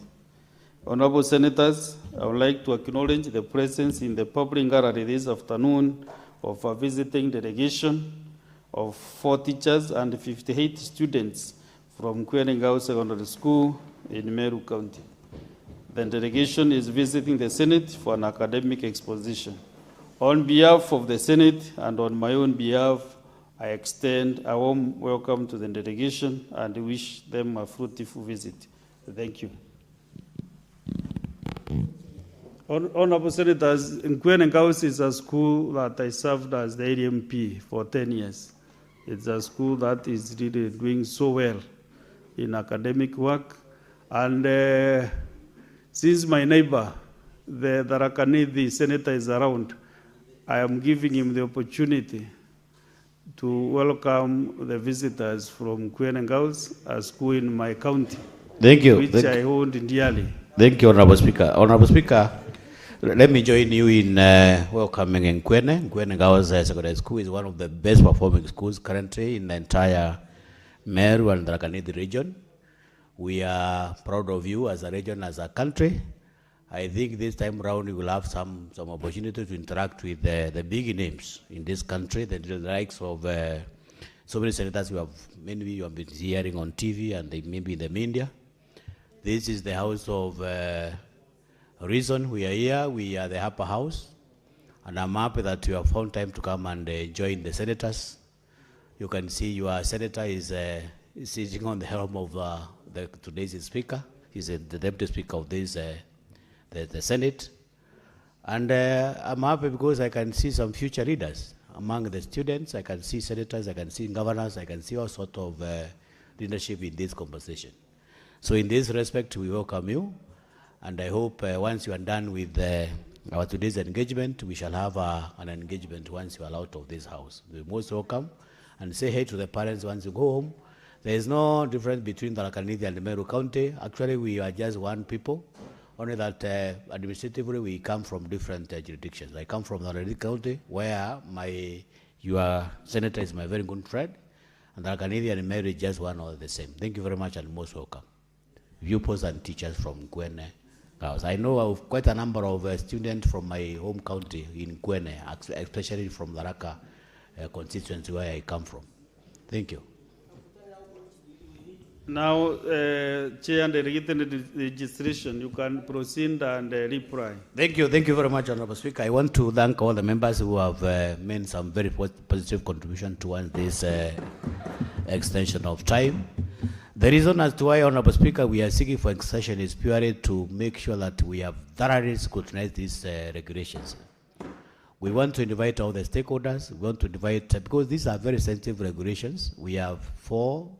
Then driving rules regulation, the school transport regulation, and we have also I think there are about 4, and I'm happy that the chair, the chairship has just captured quite a number of issues that this committee is supposed to look at, and that is why we are, Honorable Speaker, and I'm happy that the members have agreed that this committee should be given some further 21 days to make sure that we thoroughly scrutinize these regulations so that we can bring every stakeholder on board. Thank you, Honorable Speaker. I am back to reply. Clerk, can you confirm that we have a quorum so that we can put the question?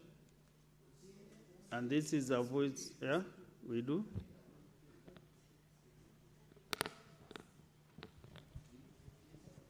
And also, members, this matter does not concern counties, and therefore, I now put the question. Minority leader, you can't just walk like you are walking in the streets of Kilifi County. Just have your seat, because you are... Okay, Honorable Senators, I put the question that aware that the traffic school transport rules 2026, you can notice number 11 of 2026, the traffic drink driving rules 2026, legal notice number 12 of 2026, the traffic motor vehicle inspection rules 2026, legal notice number 13 of 2026, and the National Transport and Safety Authority operation of commercial vehicles regulations 2026, legal notice number 14 of 2026 were tabled in the Senate on 26 February 2026 and referred to the Select Committee on Delegated Legislation for consideration pursuant to Section 12(1) of the Statutory Instruments Act. Cognizant that pursuant to Section 15(1) and 2 of the Statutory Instruments Act, the committee is required to consider the regulations and make its determination within 28 sitting days after the date of referral of the instruments by the Senate, which period will elapse on Tuesday, 2nd June 2026. Aware that Section 15(3) of the Statutory Instruments Act provides that by a resolution, Parliament may extend the time for consideration of a statutory instrument by a period not exceeding 21 calendar days. Noting that the committee requires additional time to hold meetings with the key stakeholders, including the Cabinet Secretary for Roads and Transport. Now, therefore, the Senate, pursuant to Section 15(3) of the Statutory Instruments Act, resolves to extend the timeline for the consideration of the traffic school transport rules 2026, legal notice number 11 of 2026, the traffic drink driving rules 2026, legal notice number 12 of 2026, the traffic motor vehicle inspection rules 2026, legal notice number 13 of 2026, and the National Transport and Safety Authority operation of commercial vehicles regulations 2026, legal notice number 14 of 2026 for a further 21 calendar days to enable the committee to conclude its consideration on or before Tuesday, 23rd June 2026. Will as many as of that opinion say aye? Aye. Will as many as of a contrary opinion say nay? The ayes have it.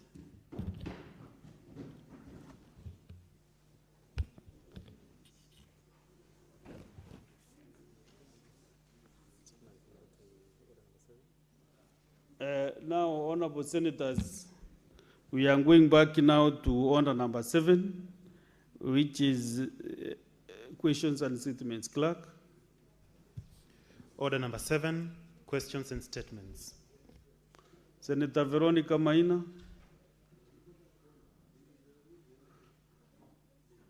Sorry, but you have that first priority because of reasons better known to me. Yes, yes. I understand, Honorable Speaker. Honorable Speaker, this is a request for a statement on the discovery of 2 unidentified bodies of children in Kiama River, Gatanga constituency. Mr. Speaker, sir, I rise pursuant to Standing Order 53-1 to seek a statement from the Standing Committee on National Security, Defense and Foreign Relations on a matter of county-wide concern regarding discovery of 2 unidentified bodies of children in Kiama River, Gatanga constituency on 10th May 2026. Preliminary reports, Mr. Speaker, sir, indicate that the victims are a boy who was found without any clothing, estimated to be approximately 14 years old, and a girl estimated to be between 5 and 9 years old. The identities of these children remain unknown, and the circumstances surrounding their deaths are shrouded in mystery. In the statement, the committee should address the following. Number 1, the current status of the investigation into the deaths of the 2 children, including whether a post-mortem examination has been conducted to determine the cause and approximate time of death.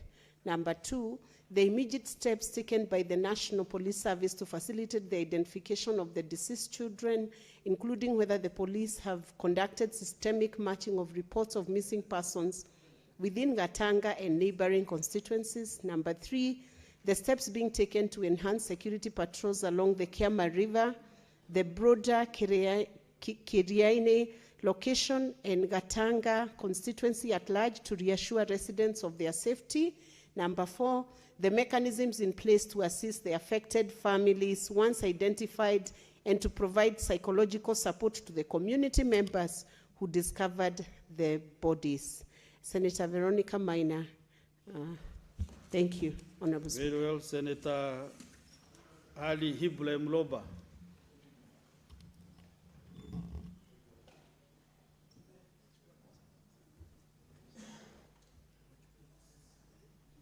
Hi, thank you. Thank you, Honorable Speaker. I rise pursuant to Standing Order 53-1 to seek statement from the Standing Committee on Finance and Budget on the matter of inter-county concern regarding administration of county pension fund. Honorable Speaker, in the statement, the committee should address the following. 1, the information system in use for management of the county pension fund and related administrative affairs. Number 2, the current number of pension contributors under the fund and whether the contributors receive regular account statement and other updates relating to the accounts. Number 3, whether any part of the pension fund have been invested in construction projects, and if so, obtain details of the performance of each completed project, progress of ongoing projects, and any external financing arrangement related to these projects. Number 4, the nature of other investments from the pension fund, along with evidence that the investments are viable and that adequate measures have been put in place to safeguard against potential losses. Number 5, the measures in place to protect members' contribution from mismanagement and corruption and to guarantee that contributors receive their dues upon retirement or formal withdrawal. Signed, Senator Ali Ibrahim Roba Mandera. Thank you, Honorable Speaker. Okay, very well. Senator Consolata Wakwabubi.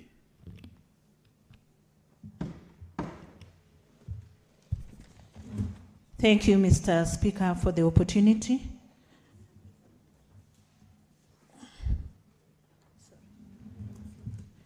Mr. Speaker, sir, I rise pursuant to Standing Order 53-1 to seek a statement from the Standing Committee on Labor and Social Welfare on a matter of national concern regarding teenage pregnancies in Kenya. Mr. Speaker, sir, Kenya recorded over 232,000 teenage pregnancies in 2025. Busia County has recorded over 65,000 cases, making it one of the most severely affected regions, followed by Nairobi, 14,291, Kakamega, 11,630, Nakuru, 10,934, Bungoma, 10,444, among others. This crisis threatens education, entrenches poverty, and strains healthcare systems. Beyond a public health emergency, it poses a labor and economic challenge that will affect national productivity and stability for decades. It undermines girls' education, limits their future participation in the workforce, and perpetuates circles of vulnerability.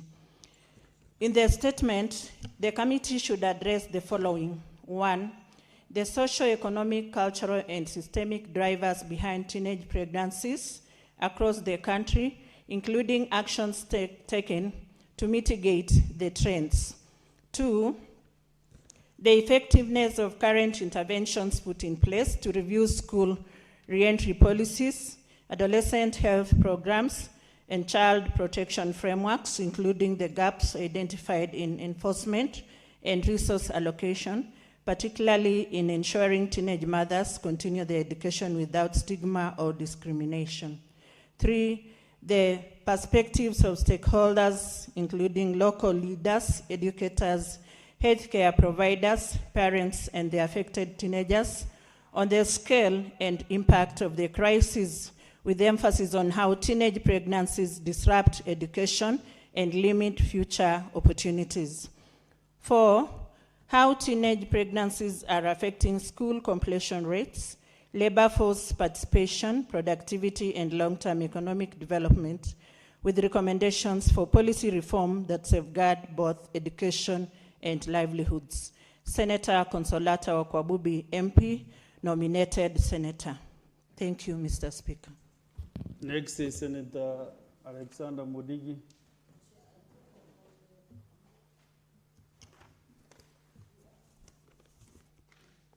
Mr. Speaker, sir, request for statement on the proposed construction of Kanthenge Dam. Mr. Speaker, sir, I raise person to standing under 53.1 to check a statement from the Standing Committee on Energy on matter of county-wide concern regarding the proposed construction of Kanthenge Dam in Embu County. Mr. Speaker, sir, while expanding power generation is essential to increasing national grid connectivity, and while dam project can enhance agricultural productivity through irrigation, it is unacceptable for such critical project to proceed without clarity, transparency, and due consideration for the people it will directly affect. In the statement, the committee should address the following: whether the Ministry of Energy and Petroleum will conduct a proper feasibility study to determine the dam's specifications, including its size, the extent of land coverage, and the exact number of families that will be displaced or otherwise affected. 2, the proportion of the local population that stand to directly benefit from the project, particularly through access to irrigation water, and how this benefit will be equitably distributed. Whether Kanthenge Primary School is likely to be affected, given that the school lies within the proposed project area, and if so, the immediate measures the ministry has put in place to ensure that any relocation in carried out without disrupting running. 4, the compensation mechanism established by the ministry to guarantee proper, fair, and adequate compensation for all affected land owners and residents. Senator Alexander Munyimondigi. Mr. Speaker, sir, I have a second statement. Mr. Speaker, sir, request for statement on the rent completion of the Kamburu water supply project. Mr. Speaker, sir, raise person to standing under 53(1) to check a statement from the Standing Committee on Land, Environment and Natural Resources on a matter of county-wide concern regarding the rent completion of the Kamburu water supply project. Mr. Speaker, sir, residents across Embu County continue to endure acute and prolonged water shortages, dispute the allocation of substantial public funds to the project. This situation has raised concern over accountability, the pace of implementation of the project, and the prudent use of public resources in address and uses that directly affect public health, livelihoods, economic activities, and the overall welfare of the people of Embu County. In the statement, the committee should address the following: the current status of the Kamburu water supply project, including the total funds allocated to the project since its inception. 2, the official completion timeline as per the contract approved budgetary allocation and detailed account of all funds dispersed to date, including payment made to the contractor. The reason for the delay, any cost variations, implementation challenges encountered, and a clear and revised timeline for the project completion. Senator Alexander Munyimondigi, Senator for Embu County, Daktari. Senator Chalge, next.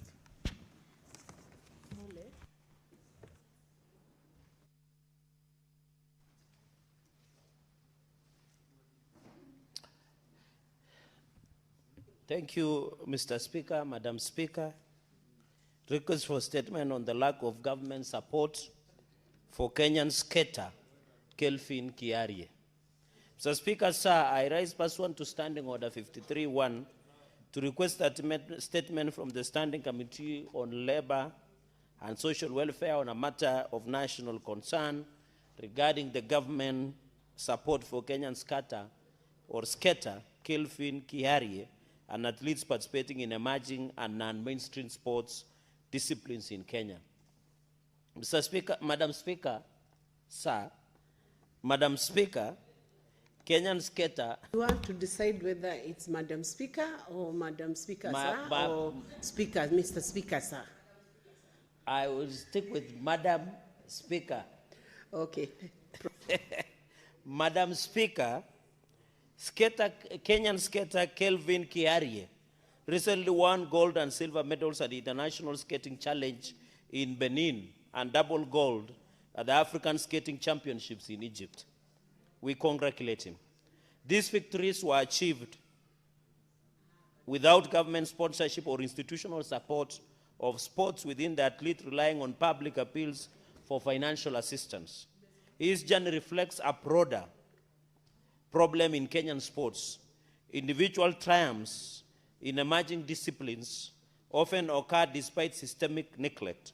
While Kevin's medals are a source of national pride, they also expose the lack of support for athletes outside mainstream sports such as football, rugby, and sometimes athletics. If Kenya is to sustain its leadership in contagious sports, and Madam Speaker, it was sad to see the only welcoming person was the wife and children, and sports were never present, any person. It must ensure equitable recognition and support for all athletes, mainstream and emerging alike. In the statement, Madam Speaker, the committee should address the following. 1, reason for lack of financial, logistical, or institutional support to Kelvin Kiarie by the Ministry of Youth, Sports, Youth Affairs, Creative Economy and Sports Kenya, the Sports Fund, or any other relevant agency.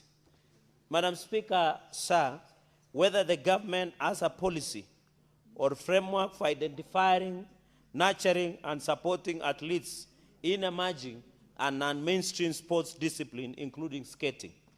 Madam Speaker, the criteria used in allocating sponsorship, funding, and facilitation to athletes representing Kenya in international competitions, and whether these criteria adequately cover emerging sports in the country. Madam Speaker, fourth, details of budgetary allocations and expenditures towards emerging and non-mainstream sports disciplines over the last 5 financial years, including skating and related talent development programs.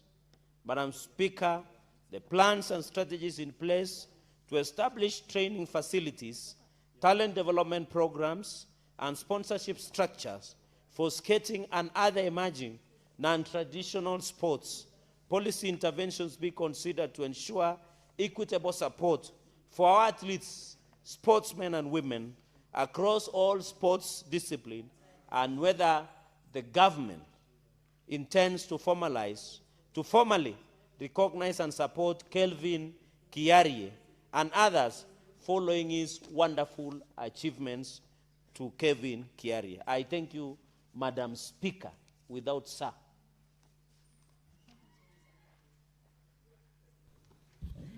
Thank you, Senator Chirerigei, for finally calling me by the right title.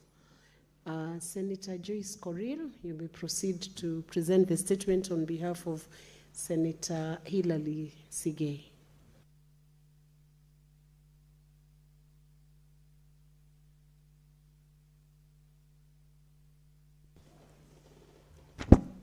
Thank you, Madam Speaker. Yeah, the statement is on the repatriation of the remains of the Kenyan nationals who died in the plane crash in South Sudan on 27th April 2026. Madam Speaker, I rise pursuant to the Standing Order 53.1 to seek a statement from the Standing Committee on National Security, Defense, and Foreign Relations on a matter of national concern regarding repatriation of remains of Kenyan nationals who died in a plane crash in South Sudan on 27th April 2026. Madam Speaker, on the morning of Monday, 27th April 2026, a Cessna 208B Grand Caravan aircraft operated by the CityLink Aviation Limited departed Yei Airport in South Sudan at 9:15 a.m. Central African Time en route to Chupa International Airport. At approximately 9:43 a.m., barely 28 minutes into the flight, air traffic control lost all the communications with the aircraft.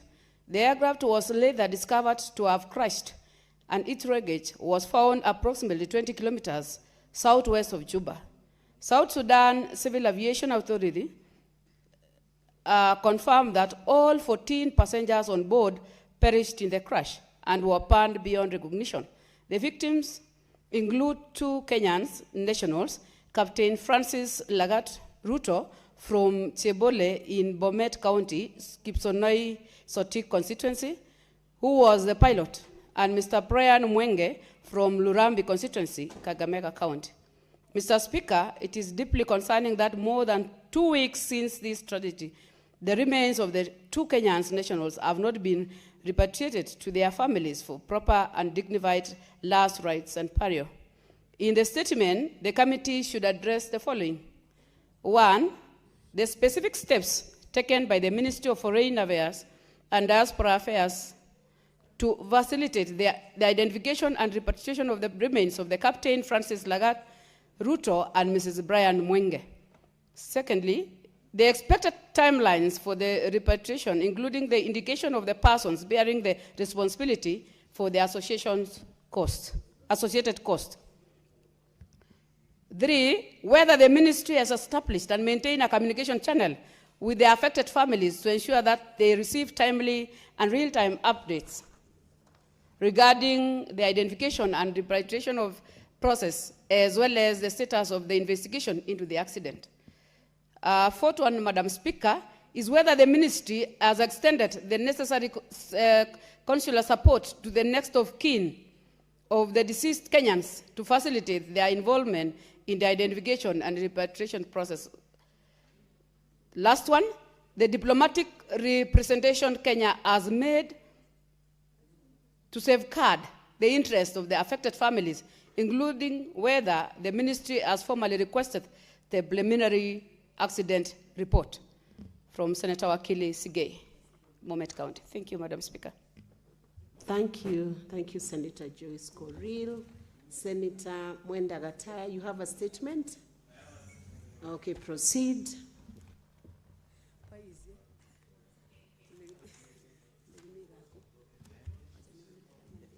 Thank you, Madam Speaker. Madam Speaker, I want to rise pursuant to Standing Order 53.1 to seek a statement from the Standing Committee on National Security, Defense, and Foreign Relations on a matter of national concern concerning the status of operationalization, funding, and infrastructure for newly gazetted administrative units across the country.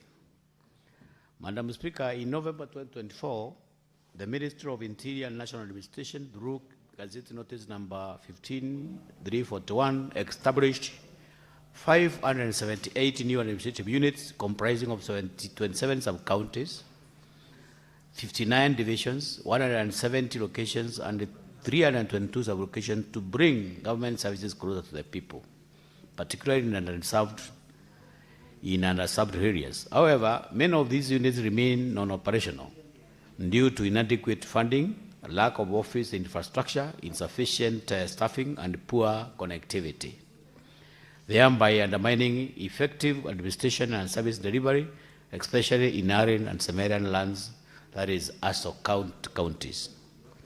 In the statement, Madam Speaker, the committee should address the following.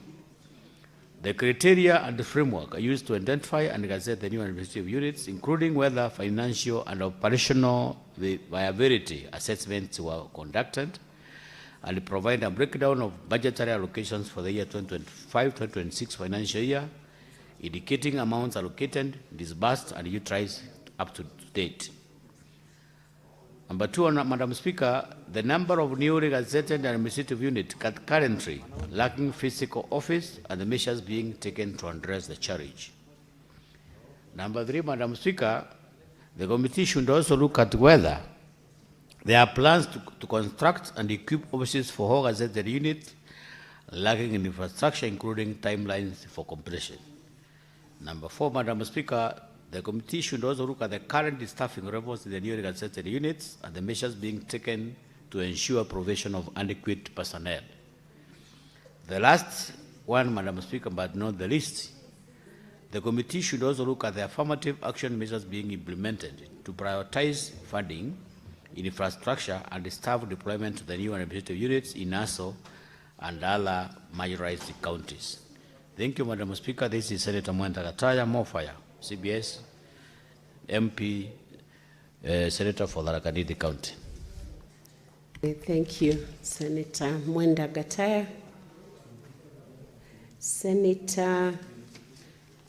Senator Alexander Mudigi.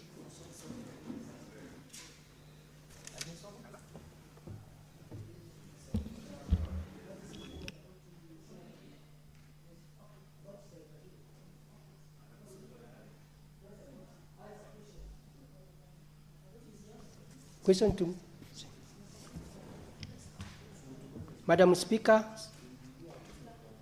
statement relating to a statement requested by Senator. Madam Speaker, a raised person to standing order 56.1 of the Senate standing order to make a statement relating to a statement requested by Senator from the Standing Committee on Labor and Social Welfare. Madam Speaker, at the sitting of the Senate held on Wednesday, 6th May 2026, the Speaker directed the chairperson of the Standing Committee on Labor and Social Welfare to provide a response to the House on statement sought by Senator Fatuma Duro, CBS MP, regarding the unlawful removal of county assembly staff from the payroll and denial of salaries and benefit in Isiolo County not later than Wednesday, 13th May 2026. Madam Speaker, the committee used the respondents to the governor of Isiolo County on 3rd March 2026 and clerk of the County Assembly of Isiolo on 2nd April 2026 to submit response to the statement. Madam Speaker, the committee received a response from the governor of Isiolo County through a letter dated 13th March 2026, which was shared with the Senator for consideration and comment. However, the response from the clerk of the County Assembly of Isiolo remained outstanding dispute follow-up on 2022 April 2026 and 7th May 2026. Madam Speaker, the committee remains seized of the matter and shall share a comprehensive report with the Senate and the Senator upon receipt of the response from the clerk of the County Assembly. I'm acting as a chairperson for RIPA, Senator Alexander Munyimondigi. I have another one for RIPA. Can I proceed?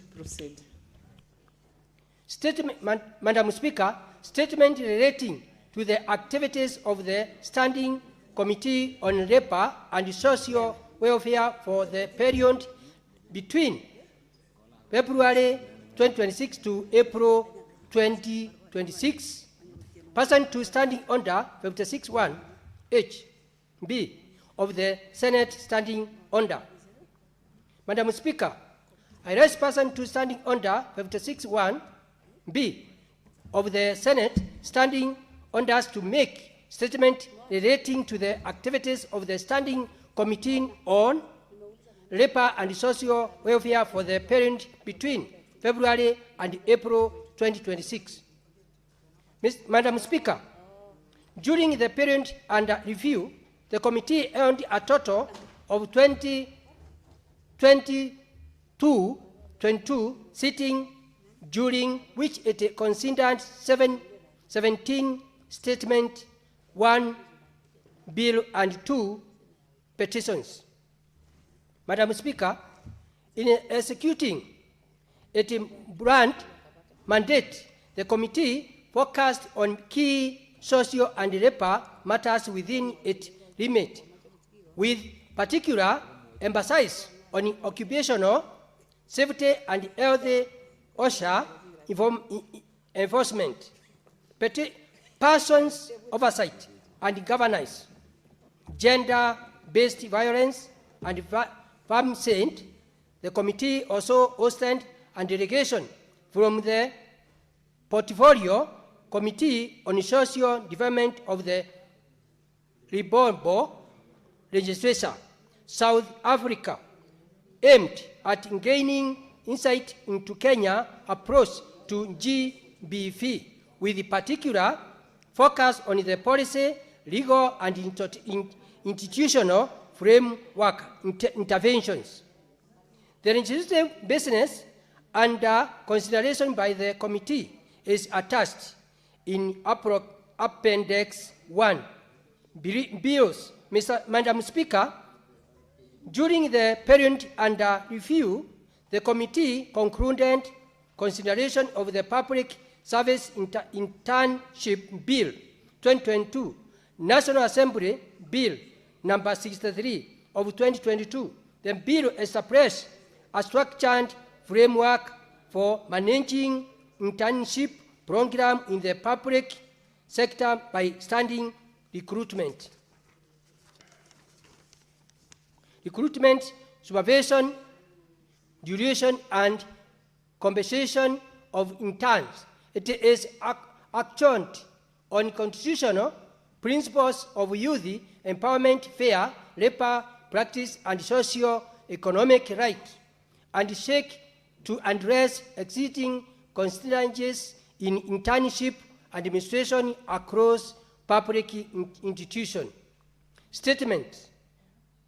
Madam Speaker, during the period under review, the committee received 17 new statements that cut across key thematic area of labor relations, social protection, and worker welfare at both national and county levels, including staffing dispute, layoff, recruitment, malpractice, insurance, coverage, unpaid benefit, use of development funds, industrial unrest, and compliance with the labor standards.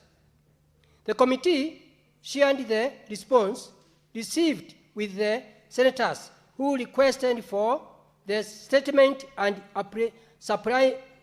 supplementary uses raised were activity followed by with the relevant ministries and agencies. Petition. Madam Speaker, the committee remained seized of two petitions, namely the inaccessibility of public buildings and office by persons with disabilities in Mombasa County, and the winding up and requisition of the Technical University of Kenya Staff Retirement Benefit Scheme. The Technical University of Kenya Staff Retirement Benefit Scheme petition as required sustained and detailed engagement with trustee, sponsoring institution, regulators, and affected numbers. In resources, Madam Speaker, the committee has intensified oversight on occupational safety and health, noting rising workplace accident, unsafe conditions, and gaps in enforcement of safety standards following a recent inspection visit to the construction site at Bomas of Kenya. The committee will undertake further county inspection visit in the next season to strengthen compliance, accountability, and worker protection nationwide. Madam Speaker, the committee is also examining labor immigration, recruitment system, and the welfare of Kenyans workers both locally and abroad, amid concern of over-exploitation, unethical recruitment, and adequate worker protection. In order to address these issues, the committee is scheduled to meet the Ministry of Labor and Social Protection, the Ministry of Interior and National Administration, the Ministry of Foreign and Diaspora Affairs, and the National Employment Authority, NEA, to strengthen labor immigration. Madam Speaker, Senator Alexander Mudigi, I'm acting as a chairperson for labor. Thank you. Senator Veronica. And Senator Veronica, you will read your own statement, and you may proceed to read the one for JLAC. Thank you, Honorable Speaker, for this opportunity. I'm reading a request for a statement on the expulsion of female recruits from the National Police College, Kiganjo, on account of pregnancy. Madam Speaker, sir, I rise pursuant to Standing Order 53.1 to seek a statement from the Standing Committee on National Security, Defense, and Foreign Relations on a matter of national concern regarding expulsion of 18 female recruits from the National Police College, Kiganjo, on account of pregnancy. Madam Speaker, the National Police Service based the decision on its existing training regulation and justifies it on account of the physically demanding nature of the police training. This reflects a deeply concerning lack of gender sensitivity and institutional responsiveness towards women, particularly expectant mothers seeking opportunities for public service and professional advancement. Pregnancy is neither misconduct nor incapacity, and motherhood must never be construed as a disqualification from service, leadership, or employment. The expulsion of these young women sends a disturbing and regressive message that women are still expected to choose between their biological realities and their aspirations to serve this nation. Such an approach undermines the constitutional principles of equality, inclusivity, and social justice enshrined under Articles 27, 28, and 41 of the Constitution. The continued implementation of such policies and practices that disproportionately disadvantage women demonstrates the urgent need for stronger gender-sensitive reforms within the National Police Service and across the public service. In the statement, the committee should address the following: the assessment of the legal standing of the provision of the National Police Service Training Regulation that was the basis for the expulsion of 18 female recruits from the National Police College, Keganjo, on account of pregnancy, in view of the principles of equality, inclusivity, and social justice enshrined under Article 27, 28, and 41 of the Constitution. Whether the National Police Service has considered adopting gender-responsive recruitment and training policies that reasonably accommodate expectant recruits. Number 3, whether the National Police Service could also consider reviewing other institutional frameworks and administrative policies, including the police standing orders, to ensure alignment with the Constitution and Kenya's international obligation relating to gender equality and women's rights.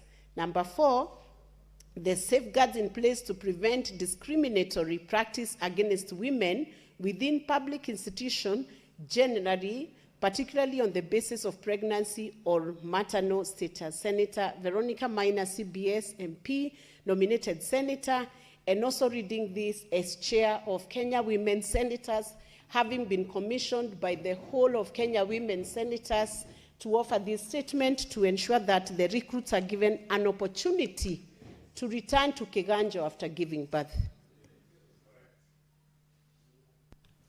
Honorable Speaker, thank you once again for the opportunity to present the statement relating to the activities of the Standing Committee on Justice, Legal Affairs and Human Rights Committee for the period between 10th February to 30th April 2026, pursuant to Standing Order 56-1B of the Senate Standing Orders.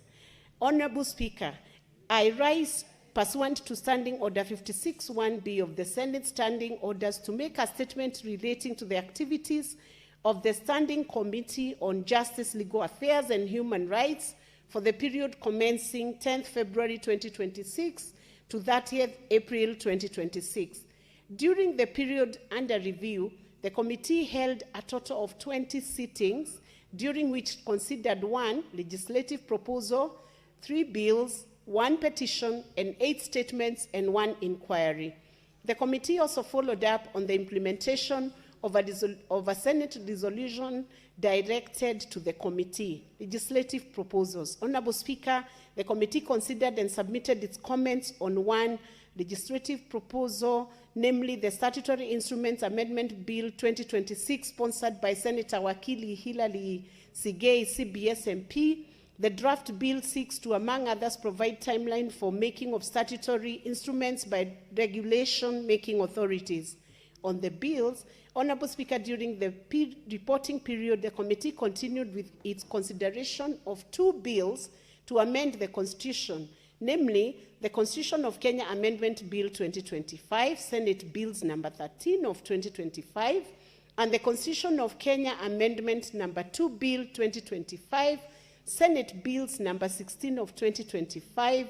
The committee also commends consideration over that bill, namely the Constitution of Kenya Amendment Bill 2026, Senate Bills number 7 of 2026. The committee received extensive submissions on the 3 bills, one of which seeks to implement the 2/3 gender principle in Parliament, and the other to bar persons who have served as governors from contesting for election as senators or MCAs immediately upon conclusion of their term. The committee will be retreating soon to consider the said submissions and to adopt its reports thereon for tabling in the Senate. On petitions, Honorable Speaker, having dispensed with all other petitions that were pending before it during the last session, the committee considered one petition by Mr. Laban Omusudi regarding the enactment of a legal framework to provide for citizen-initiated recall of the president and county governors. In addition to meeting with the petitioner, the committee invited and received submissions from key state and non-state actors on the proposals contained in the petition. We are scheduled to consider the submissions, following which the committee will adopt and table its reports in the Senate. On the statements, Honorable Speaker, the committee considered 12 requests for statements during the reporting period, comprising 8 statements which were carried over from the last session, as well as 4 statements which were newly sought from the committee. We have adopted a 2-pronged strategy to finalize on the said statements, entailing both writing to the relevant agencies, inviting them to respond, as well as scheduling meetings with them on a case-by-case basis to deliberate on the issues arising from the statements. On inquiry, Honorable Speaker, the committee continued with its inquiry into the legal status indigenous peoples in Kenyans, into what legal status the indigenous people in Kenya are, and expanded this to cover the status and human rights of minorities and marginalized communities as well. I'm happy to report that we held a productive meeting with the National Gender and Equality Commission, as well as the Minorities and Marginalized Affairs Unit at the Executive Office of the President, where we deliberated on these issues. We have scheduled further meetings in the coming month with the 2 entities, as well as other state and non-state actors, at the end of which we shall prepare our report for tabling and debate in the Senate. On implementation of Senate resolutions, Honorable Speaker, the committee continued with the tracking the implementation of Senate resolutions directed to the committee, including the report of the ad hoc committee on Shakahola, as well as the Senate resolution on the state of the nation. The committee also followed up on the implementation of resolutions contained in reports on petitions. In conclusion, Honorable Speaker, I wish to thank your office and that of the clerk for the continuous support accorded to the committee in undertaking its work. I also wish to thank members of the committee for their commitment, diligence in, and insightful contribution during committee activities. I thank you, Honorable Speaker.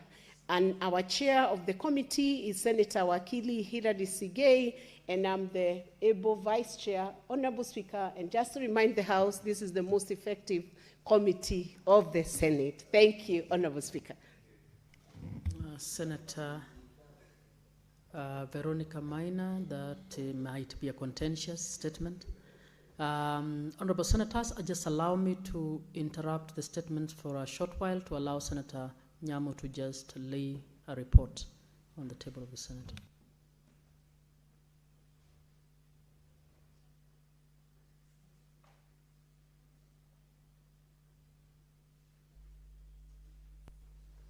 Senator Nyamo.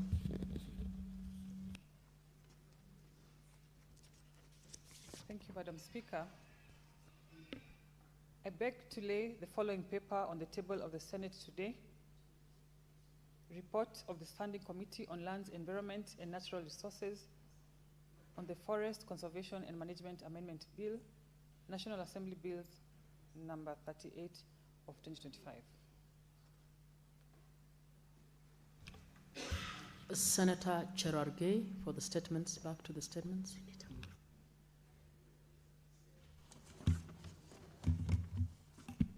Thank you, Madam Speaker. Just to comment on 2 statements. One is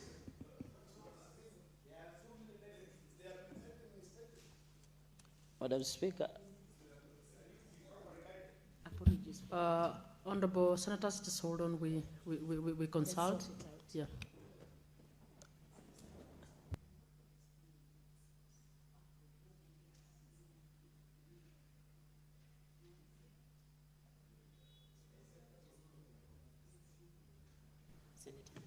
Sincere apologies. It was Senator Mwaruma next. Yeah, thank you, Honorable Speaker, for this opportunity to go through my statements. I have three. The first one is request for statement on the delayed completion of Mtomagodi, Mbale, Undanyi, Veruga, Mgange, Bura Road in Taita Taveta County. Mr. Speaker, Madam Speaker, I rise pursuant to Standing Order 53-1 to seek a statement from the Standing Committee on Roads, Transportation and Housing on a matter of county-wide concern regarding the status of construction of the 55-kilometer Mtomagodi, Mbale, Undanyi, Veruga, Mgange, Bura Road in Taita Taveta County. Madam Speaker, this project was launched and commissioned on November 1, 2021 at a budgeted cost of 2.2 billion and was intended to serve Bura, Ronge, Mgange wards while linking Undanyi Township to the Mwatate Taveta Highway and Bura Ward and the Voi Mwatate Highway at Mtomagodi. Despite repeated inspection visits by senior government officials, the road remains incomplete. In the statement, the committee should address the following. 1, the current status of the project, including the extent of works completed, sections cleared and gravelled, and those upgraded to bitumen standards. 2, the reasons for the delay in completion of the project, as well as expected completion date of the project. 3, whether the road cuts through private land, and if so, the identity of all affected persons and institutions, including the number and sizes of the parcels. 4, the measures in place to compensate the persons affected by the project, as well as the timelines for such compensation. The second statement, Madam Speaker, is on the remittance of staff deductions and other payables by the county government of Taita Taveta.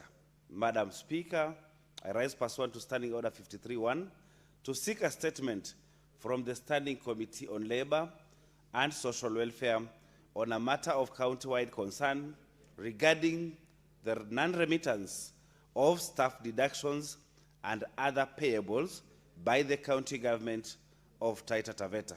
Madam Speaker, there has been continued delay and non-remittance of staff payables, including loan repayments to banks and SACCOs, contributions to superannuation institutions, and other contractual deductions due from staff salaries.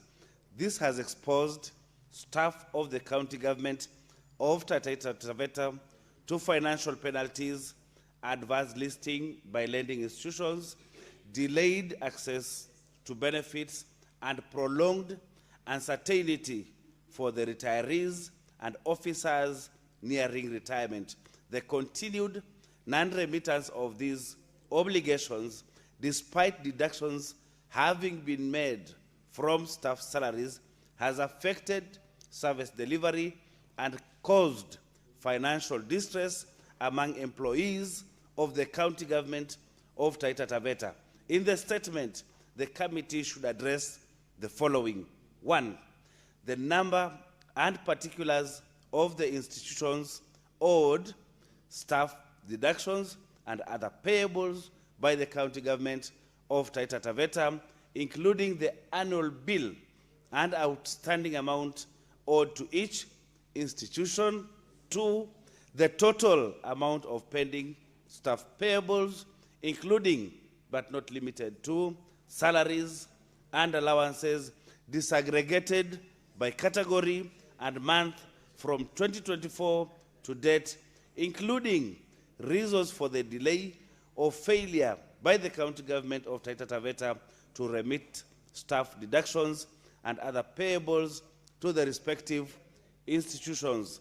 3, the measures in place by the county government to settle outstanding staff deductions and payables, including amounts owed in respect of retired officers and officers nearing retirement. And 4, the administrative or disciplinary action, if any, taken against officers found culpable for negligence, mismanagement, or failure to remit staff deductions and other payables when due. The last one, Madam Speaker, is on employment practices at the Devki Steel Mills manufacturing plant in Taita Taveta County. Madam Speaker, I rise pursuant to Standing Order 53-1 to seek a statement from the Committee on Trade, Industrialization and Tourism on a matter of county-wide concern regarding the employment practices of the Devki Steel Mills manufacturing plant in Taita Taveta County. In the statement, the committee should address the following. 1, the government's policy or framework on the employment of local residents by private companies in the counties in which they operate, including whether any quota is reserved for the local communities, and secondly, whether Devki Steel Mills plant in Taita Taveta County has complied with that policy. I thank you, Madam Speaker. Thank you. Thank you, Honorable Senators. Senator Lelegwe, you can read the final statement under Order 53 before we move to Standing Order 56-1. Thank you, Madam Speaker. Request for statement on the status, transparency and disclosure and community benefits of carbon credit projects in Samburu County. Madam Speaker, I rise pursuant to Standing Order 53-1 to seek a statement from the Standing Committee on Land, Environment and Natural Resources on a matter of county-wide concern regarding growing concerns over the secrecy or limited disclosure of community benefits arising from carbon credit and carbon market projects operating within Samburu County and other pastoral regions of Kenya. Madam Speaker, while these projects are expanding under global climate initiatives, local communities, the primary custodians of these lands remain largely uninformed about agreement terms, revenues, and long-term impacts on land rights and livelihoods. Despite providing the resources that attract international financing, there is a troubling lack of public disclosure regarding contractual obligations, entered carbon valuation, and the actual percentage of benefits reaching local communities. This secrecy risks the exploitation of indigenous and pastoral communities, elite capture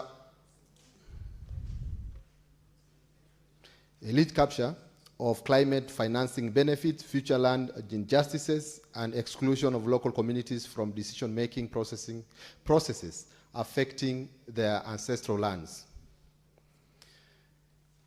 Madam Speaker, in the statement, the committee should address the following. 1, the number, names, implementing entities, ownership structures, and specific geographical location of all carbon credit or carbon trading projects currently operating within Samburu County, including the legal frameworks, duration and contractual arrangements in respect of each project.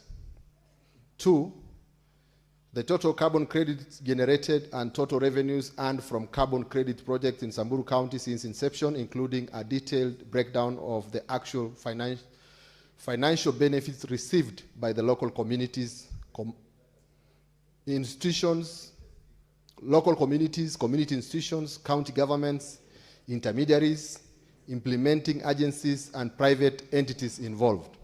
3, the measures and procedures used to secure free, prior, and informed consent from pastoral communities before the execution of carbon credit agreements, including whether affected communities were adequately informed and sensitized on the long-term environmental, economic, land use, grazing, and cultural implications of such projects. 4, the reasons for the limited public disclosure and transparency regarding carbon credit agreements, revenue flows, carbon pricing mechanisms, valuation methodologies, and community benefits sharing agreements in Samburu County, despite the projects utilizing community land and ancestral lands. Community and ancestral lands. And 5, the policy, legislative, regulatory, and institutional measures put in place by the government to protect pastoral communities in Samburu County from exploitation, inequitable benefit sharing, and land dispossession, elite capture, and exclusion from decision-making processes within the carbon credit and carbon trading market. I thank you, Madam Speaker. Thank you, Senator Lelegwe. Now we are moving to statements pursuant to Standing Order 56, 1B. And I want to call the Chairperson, Standing Committee on Energy, Senator Kisang, to make a statement relating to the activities of the committee for the period February to April 2026. Thank you, Madam Speaker. Madam Speaker, I arise pursuant to Standing Order 56.1b to make a statement on the activities of the Standing Committee on Energy for the first quarter of the 5th session, covering the period commencing 1st January to 30th April 2026. Madam Speaker, during the period under review, the committee held a total of 39 sittings. In this time, it considered and concluded on the ratification of the production sharing contracts and field development plan for blocks T6 and T7 in the South Logichar Basin and commenced an inquiry into the petroleum crisis in the country.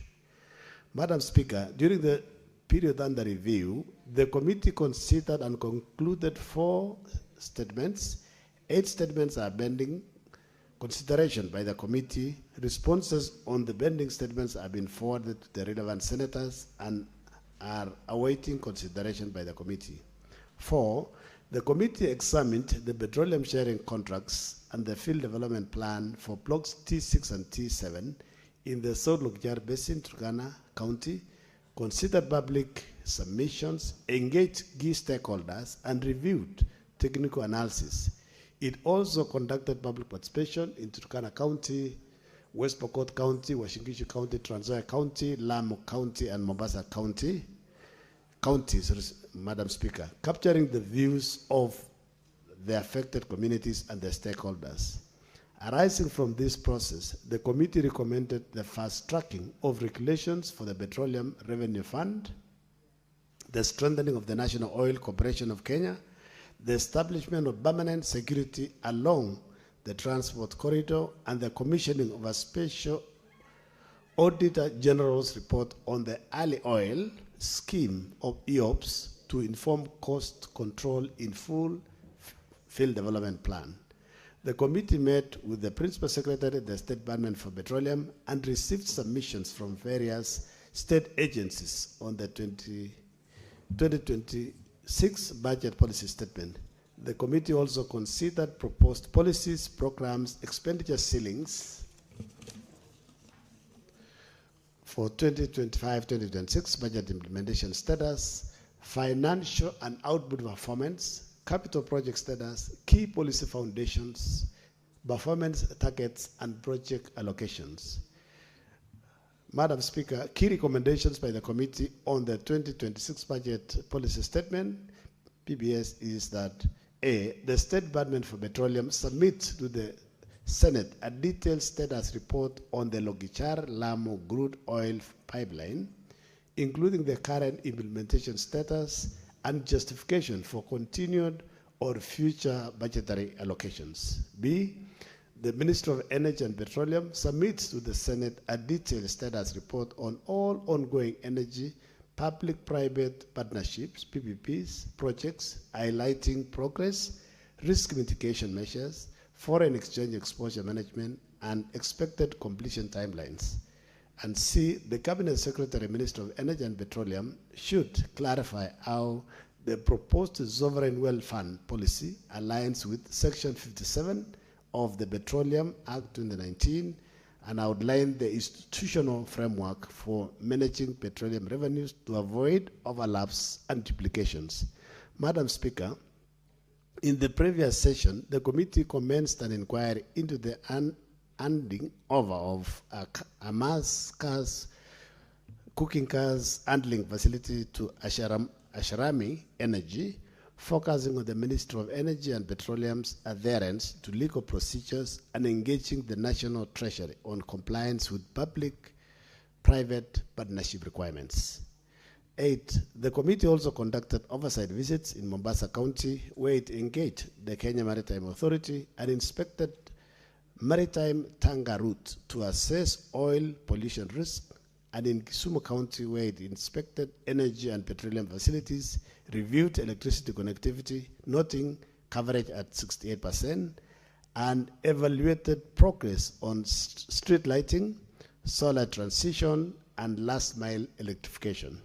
9, Madam Speaker, in the coming quarter, the committee will conclude its inquiry into the 2015 Kenya pipeline oil spill into River Tange in Makwiny County, focusing on environmental and public health impacts, compliance, and remedial and enforcement measures. 10, the committee plans to visit Tana River and Shire County to review power bypass, flooding impacts linked to Kenyan grid and off-grid supply, and preparatory work for the proposed nuclear power plant in Shire County, including safety, stakeholder engagement, and alignment with national planning. 11, further, the committee will steer preparation for the County Energy Forum expected in the course of this year, including a brief conference with the Senate, Council of Governors, county executives, and the County Assembly's Energy Caucus to align county priorities on devolved energy functions,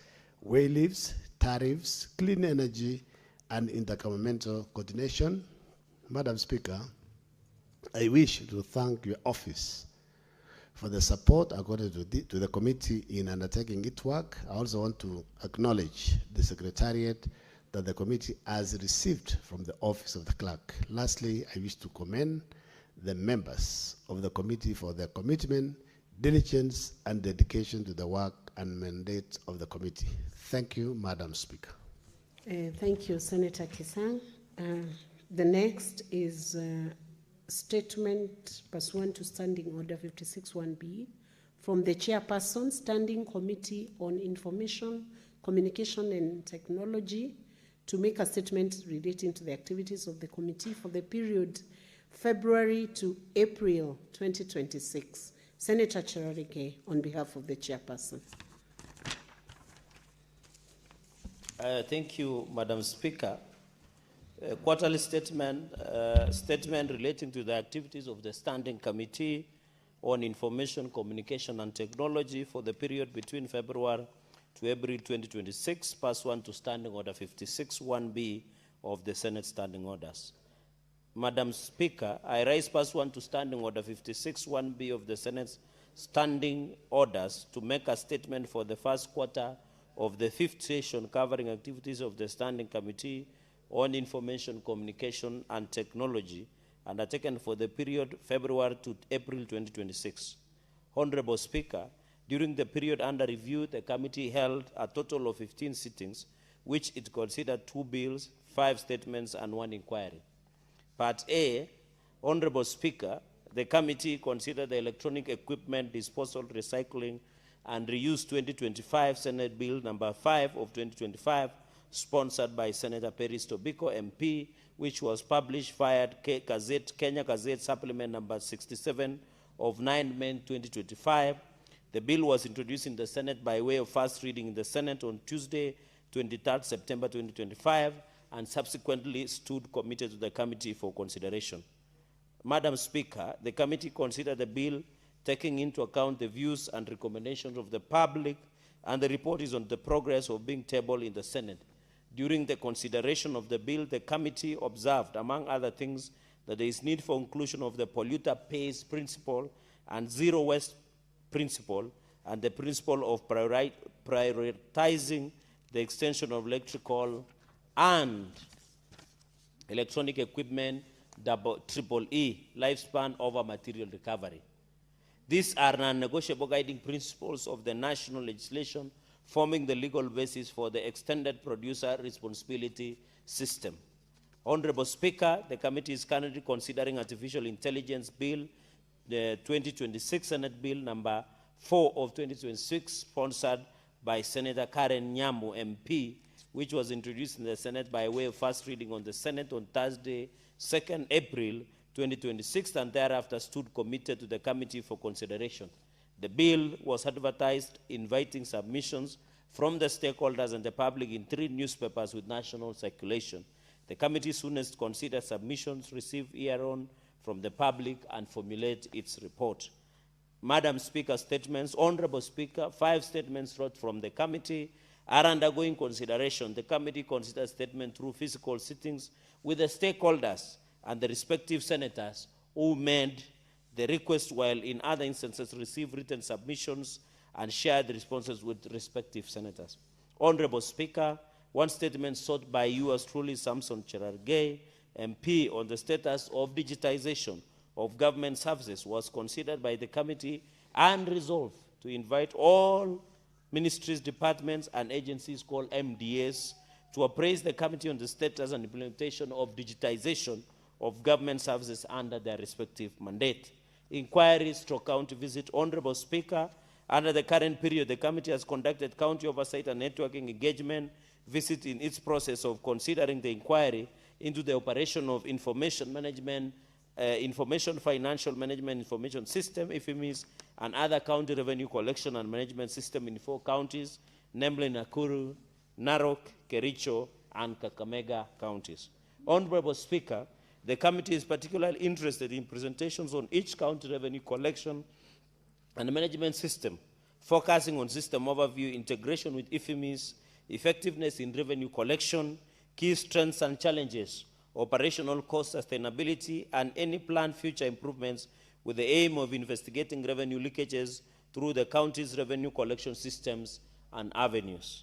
Honorable Speaker, the committee held a meeting with the ICT authority to deliberate on the impact of county way leave, as well as regulatory and operational barriers affecting the deployment of ICT infrastructure and the expansion of broadband connectivity across the counties. Honorable Speaker, in conclusion, I wish to thank your office and that of the Clerk of the Senate for the continuous support accorded to the committee in undertaking work. Lastly, I wish to profoundly also to thank the members of this, one of the best committee, for their commitment, diligence, and contribution to assist the committee achieves its mandate. This is the best committee, followed by JLAC. I thank you, Madam Speaker. Thank you, Senator Cherargei, and also for admitting that JLAC is effective. We'll now move on to the chairperson, Standing Committee on National Security, Defense, and Foreign Relations, to make a statement relating to the activities of the committee for the period February to April 2026. Senator Mwenda Gataya has the brief from the chair, and you may proceed to the dispatch.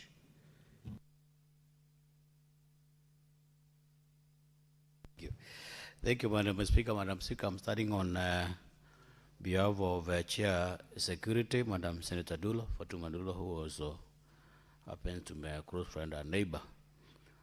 Madam Speaker, I rise pursuant to Standing Order 56(1)B of the Senate, standing orders to make a statement relating to the activities of the Standing Committee on National Security, Defense and Foreign Relations for the period of February to April 2026. During the period under review, the committee held 15 sittings at which it considered various statements, petitions, motions, sectional papers, inquiries, and stakeholder engagement as set out below. A. Legislative proposal and bills. Honorable Speaker, the committee did not consider any legislative proposal or bill during the period under review. B. Statement. The committee considered 34 statements during the reporting period. 4 statements were concluded, while that remain outstanding pending written responses from relevant stakeholders. A list of the statement is attached as Annex 1. But C. Petitions. On the petitions, Madam Speaker, the committee is presently considering 2 petitions, namely petition by Senator Andrew Motato Okoiti, MP, concerning compensation of police officers injured in line of duty. Number 2, the committee is also looking at the petition by the Tomboya Ochieng, CPM, concerning forced disappearances from young fishermen at Lake Victoria, Lake Nakuru, Soli National Park. The committee held deliberations with the petitioners and relevant stakeholders and is scheduled to conclude consideration of the petitions and the table or reports in the Senate. D, Madam Speaker, on motions, the committee considered resolutions of the Senate arising from the adoption of the motion on the current state of the nation. The committee engaged relevant stakeholders and received written submissions of the matter. The draft report is pending consideration and adoption prior to tabling in the Senate. On sectional papers, Madam Speaker, Honorable Speaker, during the reporting period, the committee considered the foreign policy of the Republic of Kenya. The committee concluded consideration of the sectional paper and tabled the report on the Senate on that 1st March 2026. On inquiries, Madam Speaker, the committee further considered 3 inquiries during the reporting period, namely the surge in violent crimes in Kenya cities, Nairobi, Mombasa, Kisumu, and Eldoret. 2, firefighting and disaster management by devolved governments. 3, Madam Speaker, preparedness and mitigation on measures in place to address starvation and loss of livestock arising from the prolonged drought affecting Asos region of the country. The committee is currently receiving supplementary submissions of the inquiry relating to drought mitigation and livestock laws and is scheduled to commence consideration of the remaining inquiries in the next quarter. On the matters of other activities, Madam Speaker, during the period under review, the committee further held a meeting with the Inspector General, National Police Service, and the Director of Criminal Investigations regarding threats to the security of Senator Fatuma Dulo, CBS MP, including a shooting incident targeting a convoy in Isiolo, as well as the attack on Senator Ngondola Sosi, CBS MP, at the west end of Mall in Kisumu County.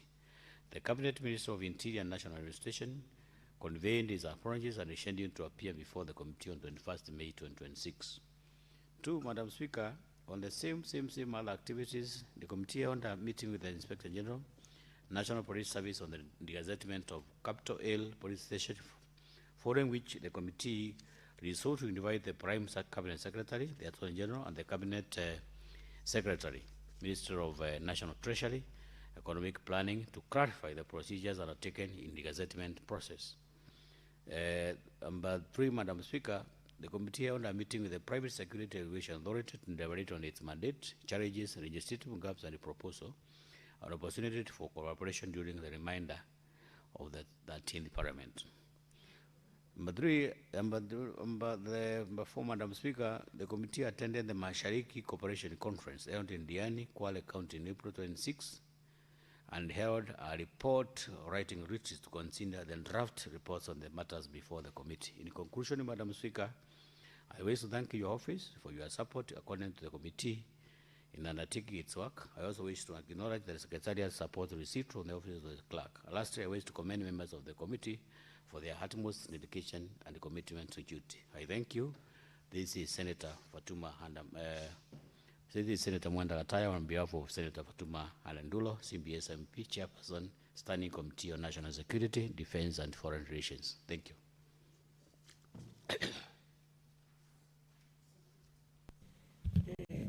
The next is Senator Bogwa to stand in for the chairperson, Standing Committee on Trade, Industrialization and Tourism, to make a statement relating to the activities of the committee for the period February to April 2026. Senator Bogwa.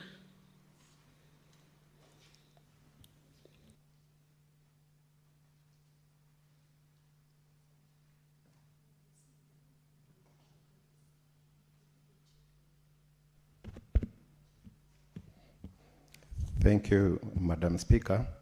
On behalf of the Chair, I rise pursuant to Standing Order 56(1)B to make a statement relating to the activities of the Standing Committee on Trade, Industrialization and Tourism for the first quarter of the 5th session, covering the period between February to April 2026.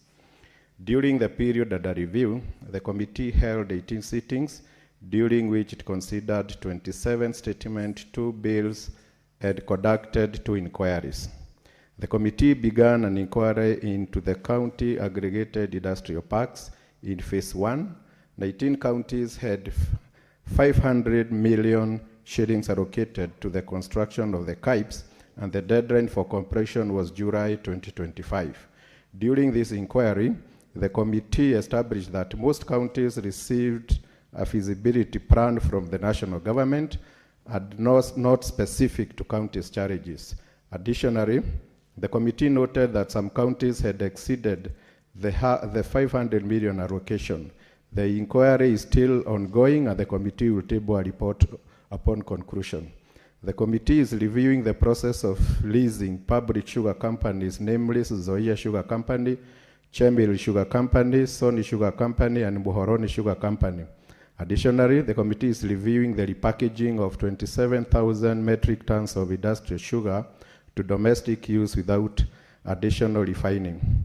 Madam Speaker, during this period, the following bills were considered by the committee. 1, the Startup Bill 2022, Senate Bills number 14 of 2022, and the Cooperatives Bill 2024, National Assembly Bills number 7 of 2024.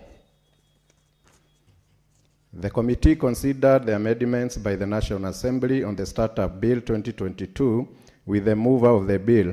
The committee rejected some amendments made by the National Assembly on the bill. A mediation committee has been constituted, but the first meeting is yet to be convened. The Cooperatives Bill 2024, National Assembly Bills number 7 of 2024, is a bill that seeks to revamp the cooperatives in line with the current times. Given the recent challenges experienced by the SACCOs, this bill is timely. The committee has received communication from the National Assembly advising that the amendments from the Senate on the bill have been declined. A mediation committee to consider the bill will be constituted.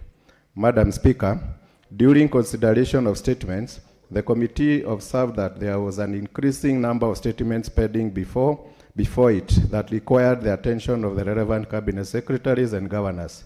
The committee has therefore scheduled to invite the cabinet secretaries and governors to appraise the committee on the status of the pending statements relating to their specific mandates. The committee will prioritize the finalization of these pending statements and other legislative business before it. The committee will continue with its oversight of the counties through the scheduled county oversight inspection and networking visits and public engagements to ensure continued implementation of programs and legislative business within its mandate. In particular, the committee will visit the county aggregated industrial parks, tourism facilities, and markets in the counties. Additionally, the committee will finalize on the inquiry on the leasing of public sugar mills. Madam Speaker, in conclusion, I wish to thank your office and the office of the Clerk of the Senate for the support accorded to the committee in its work in executing its mandate. Lastly, I wish to thank the members of the committee for their diligence and contribution during the committee activities and committee secretariat for their facilitative responsibility. Signed by yours, Senator Isa Boy, MP, Chair of the committee. Thank you. Senator Bogwa, thank you. Do you have the report from the CPIC, County Public Investment and Special Funds Committee? so that you can finish with it. Yes, Madam Speaker. You can make the reports relating to the activities of the committee for the period February to April 2026. Yes, Madam Speaker, and on behalf of the Senate, the Chairman of the Senate Committee on County Public Investment and Special Funds Committee, I rise pursuant to Standing Order 56-1B to make a statement on the activities of the County Public Investments and Special Funds Committee for the period commencing 1st January 2026 to 31st March 2026. Madam Speaker, the committee examined 516 reports tabled by the Auditor General in the Senate as of December 2025 relating to county government entities for financial year 2024-25. These entities include county water service providers, urban areas and cities, municipalities, level 4 and level 5 hospitals in counties, special funds established by counties and other county entities such as the authorities and the corporations. Honorable Speaker, pursuant to Article 2298 of the Constitution and following the High Court judgment affirming the mandatory nature of constitutional timelines in the audit process, the committee and the Senate at large undertook deliberate measures to align their procedures and operations with the aim of meeting the timelines. Some of the measures adopted by the committee include: 1, early resumption of committee sittings; 2, establish subcommittees to expedite consideration of the reports and request for additional resources such as additional support staff and support officers from the partner organizations; and 4, timely release of invitation letters to governors by December 2026.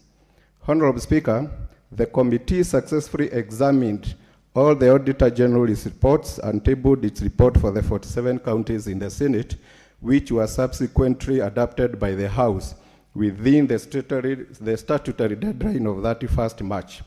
The resolutions by the Senate have since been transmitted to the respective county governments and the relevant oversight agencies for implementation.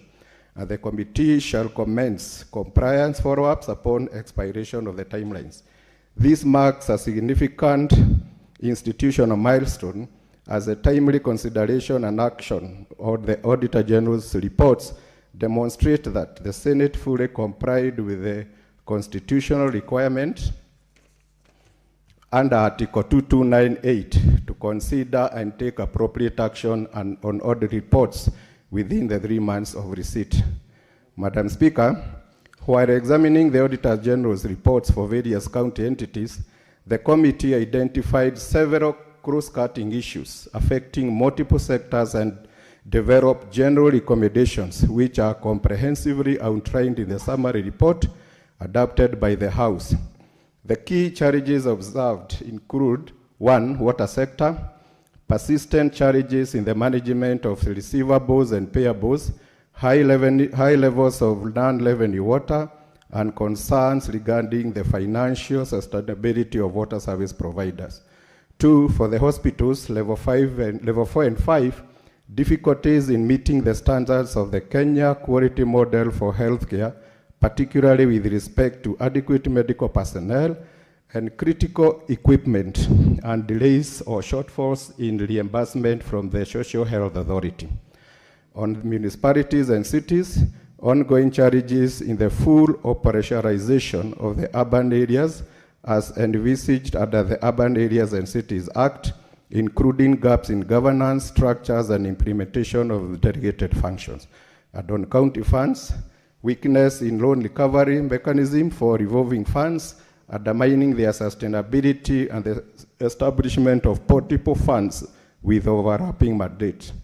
Madam Speaker, the committee encountered significant challenges arising from the strict constitutional requirement to consider and conclude audit reports within the 3 months. This compressed time frame limited the duration available for hearings, analysis of complex audit issues, and internal deliberations, thereby placing considerable pressure on the committee's operations. The high volume of audit reports further compounded these constraints. The committee was required to examine 516 reports covering county water service providers, urban areas and cities, municipalities, level 4 and 5 hospitals, county special funds, and other county entities such as authorities and corporations. The limited time frame strained the committee's capacity to interrogate issues with the desired depth and comprehensiveness. While the committee endeavored to maintain high standards of scrutiny, the time constraints occasionally necessitated prioritization, resulting in some less critical but still relevant matters receiving reduced attention. The committee also faced challenges relating to the availability and responsiveness of the key witnesses, including governors, accounting officers, and technical staff, which at times impeded the timely and comprehensive examination of the audit issues. Madam Speaker, I invite the Honorable House to critically reflect on the interpretation and practical implications of Article 2298 and to consider its deeper meaning in the context of effective legislative oversight. In doing so, the House may wish to explore mechanisms through which scrutiny committees can discharge their oversight mandate without being unduly constrained by rigid timelines. Oversight and accountability are, by their very nature, continuous processes that required sustained engagement beyond the confines of the statutory deadlines. With those few remarks, Honourable Speaker, I signed by Senator Godfrey Ososi, Chair, Senate Committee on Public Investment and Special Funds.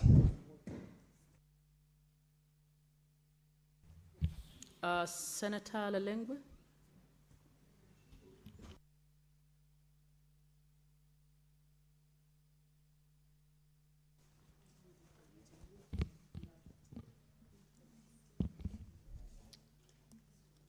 Honorable Speaker,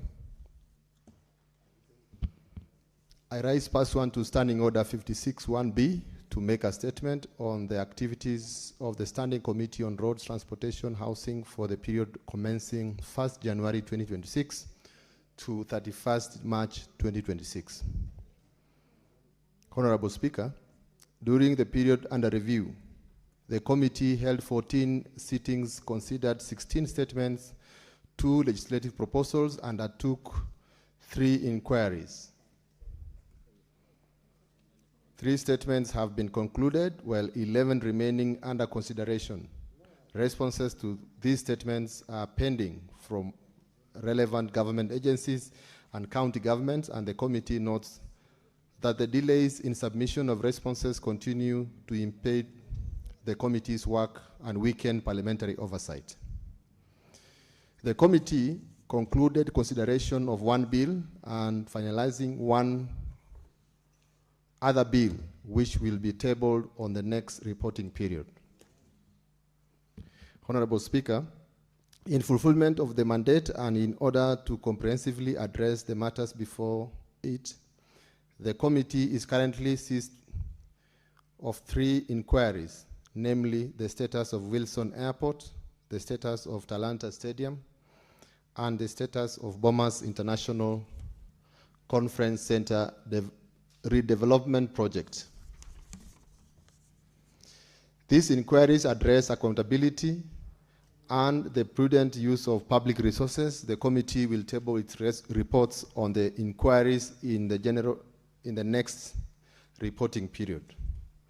Honorable Speaker, the committee convened a meeting with the Ministry of Roads, Transport, as well as the Council of Governors in the course of its consideration of the Roads Amendment Bill, which seeks to provide for the reclassification of roads, delineate responsibilities in respect of county roads, and further amend the manner in which the roads maintenance levy is apportioned.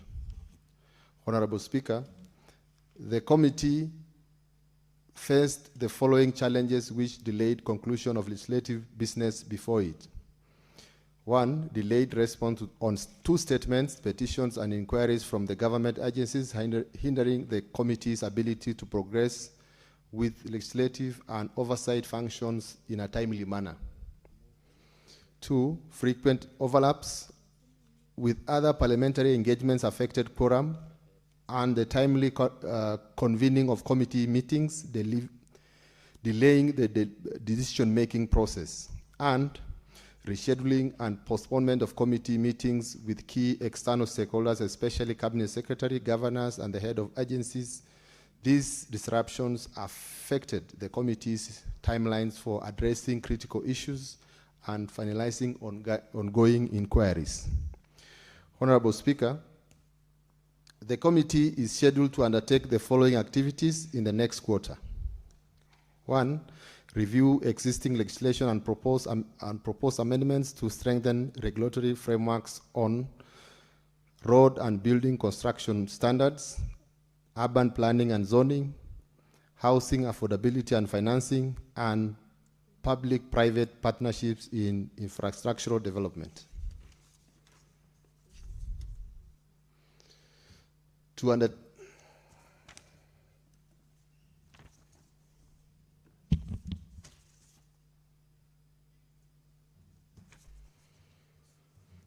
undertake visits to the various affordable housing projects in the country, and to finalize the consideration and reporting on various pending petitions submitted by members of the public.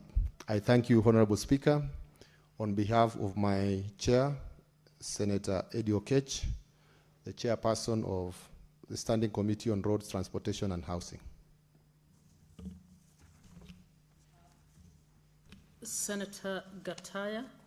And Senator Gataya, you can read one for the PSC and also the one for delegated legislation.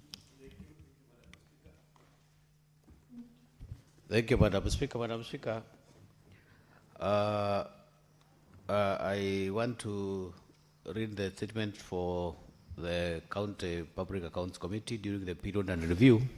Sorry, this is, Madam Speaker, I rise part 1 standing under 56(1)B to make a statement on the activities of the County Public Accounts Committee for the period commencing January 2026 to 2026 to April 2026. During the period under review, the committee held a total of 60 meetings within and outside the presence of Parliament to consider matters within its mandate.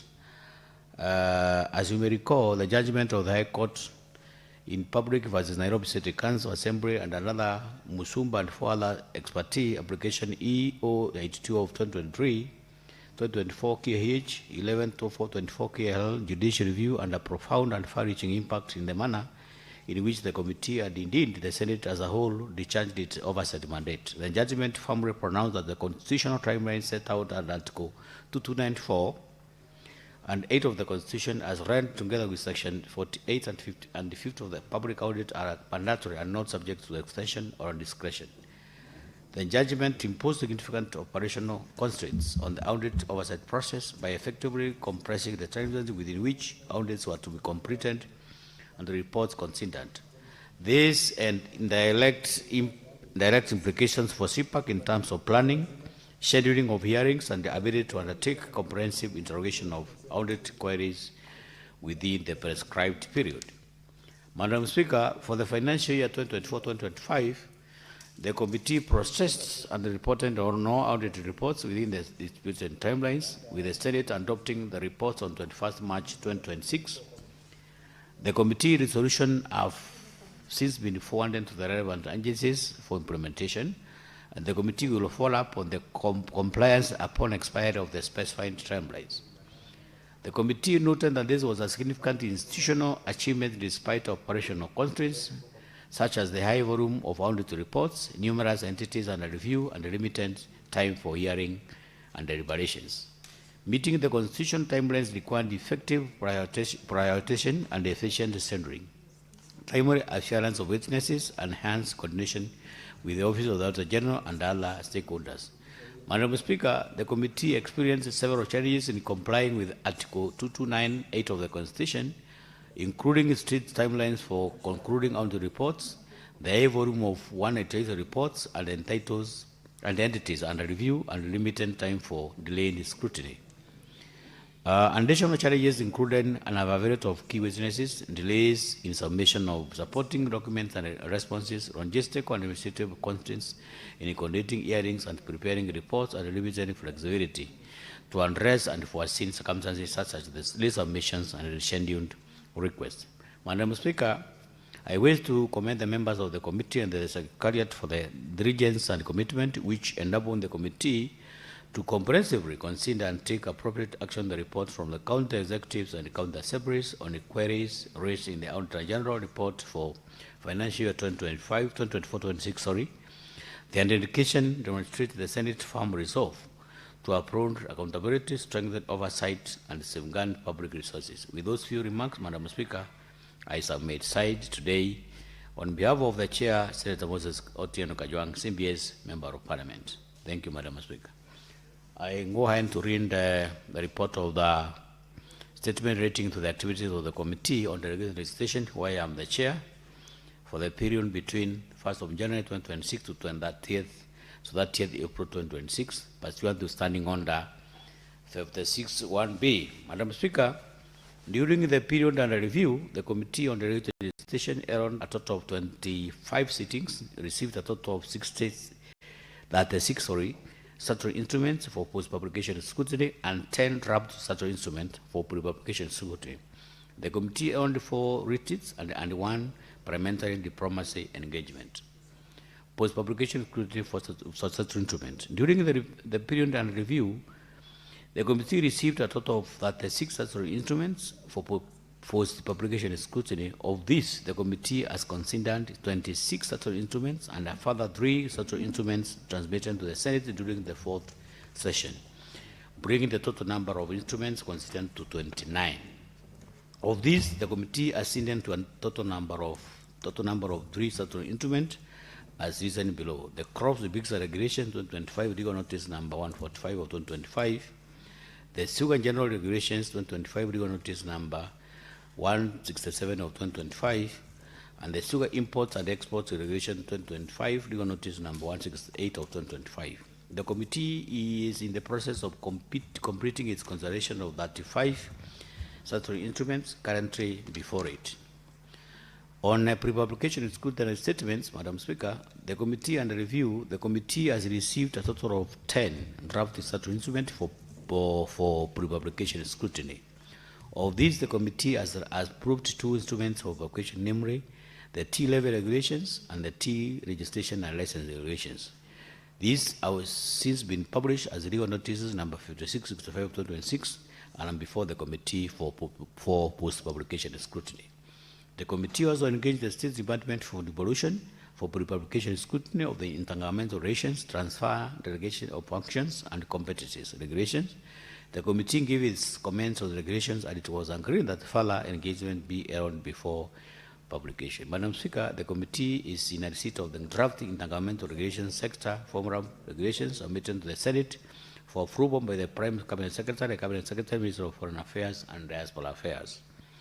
Unlike other statutory instruments, which are first published in the Kenyan Gazette and thereafter read before the Parliament for ratification or possible annulment, Section 38(3) of the Intergovernmental Relations Act Cap 265F specifically requires that these regulations be submitted to the Senate in draft form for approval before they are published. The committee is currently engaging stakeholders on the draft regulations and shall engage all stakeholders as key stakeholders, shall engage all the senators as key stakeholders at the appropriate time.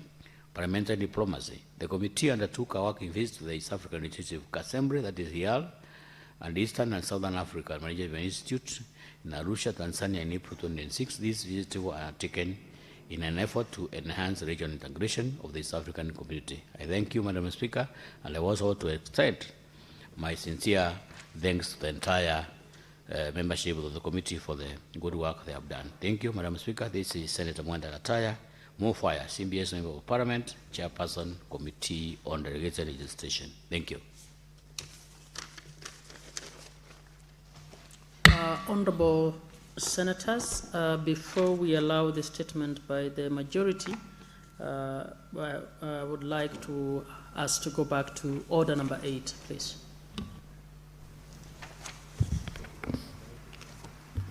Order number 8, the County Allocation of Revenue Bill, Senate Bills number 10 of 2026, first reading.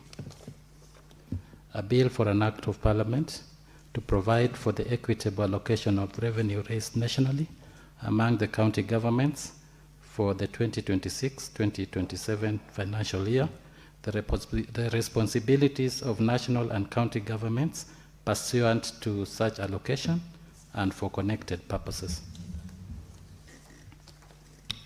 Now move on to the statement pursuant to Standing Order 57-1, Senate Majority Leader.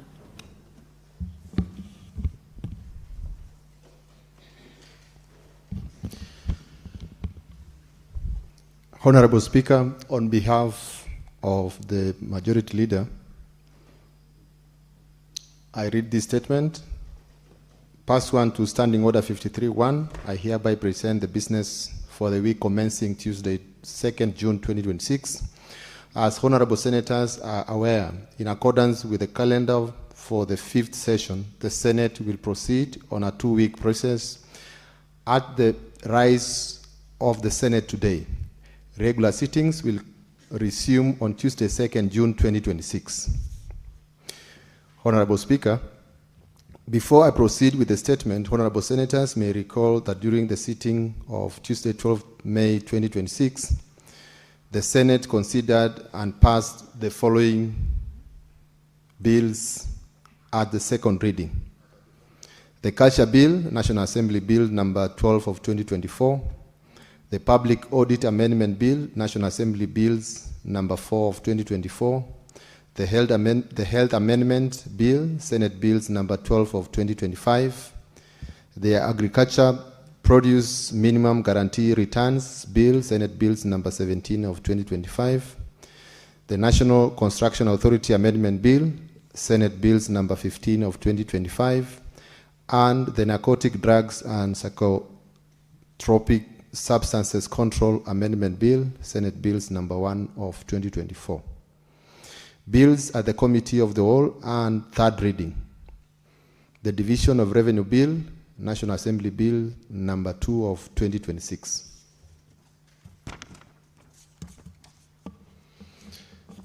The Equalization Fund Appropriation Bill, National Assembly Bills number 21 of 2025. The Kenya National Council for Population and Development Bill, National Assembly Bills number 72 of 2023. And the Public Procurement and Asset Disposal Amendment Bill, National Assembly Bills number 48 of 2024. The bills passed at the third reading have been referred to the National Assembly for consideration. Honorable Senators will also recall that during the same sitting on Tuesday, 12 May 2026, the Senate considered and passed the following motions. Report of the Mediation Committee on the National Disaster Risk Management Bill, National Assembly Bills number 24 of 2023, and report of the Standing Committee on Finance and Budget on the stoppage of transfer of funds to the County Government of Meru pursuant to Article 2253 of the Constitution and Section 97(1) of the Public Finance Management Act. I take this opportunity to thank honorable senators for the good work that was done on Tuesday. Nevertheless, as we break for the recess at the rise of the Senate today, there remains a substantial business before the Senate and will be necessary for us to maintain the same spirit upon resumption of sittings for Part 3 of the session. Honorable Speaker, as regards the pending business before the Senate, the status is as follows.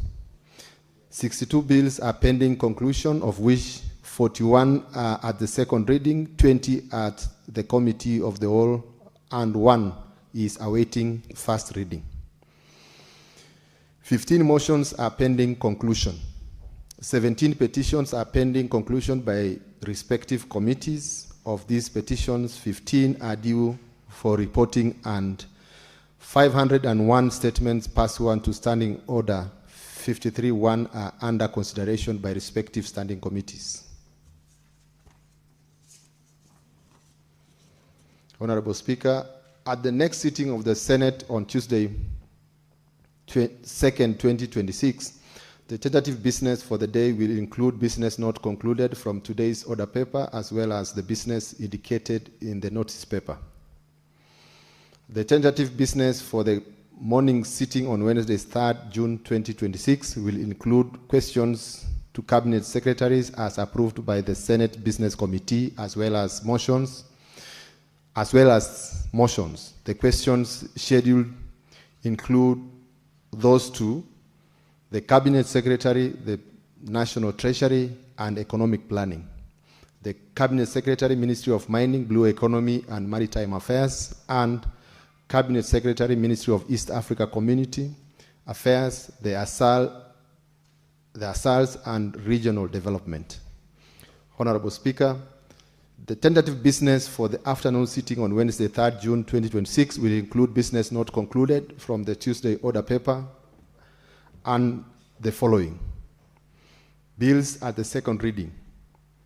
The Agricultural and Food Authority Amendment Bill, Senate Bills number 13 of 2023.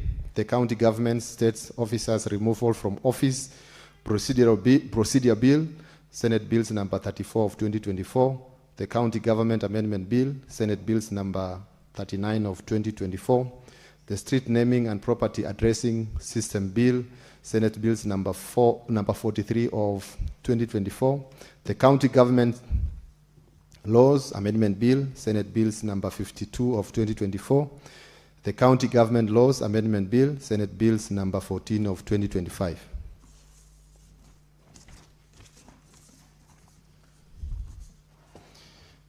B, motions. Report of the Committee on the National Security, Defense and Foreign Relations on sessional paper number 1 of 2025 on the foreign policy of the Republic of Kenya. Report of the Liaison Committee on the activities and operation of the select committees during the 3rd session 2024. Report of the Standing Committee on Health on the county oversight and networking engagements in Kitui, Makwiny, Machakos, and Kiambu counties. Report of the Standing Committee on Health on the county oversight and networking engagements in Kiambu County, and report of the Standing Committee.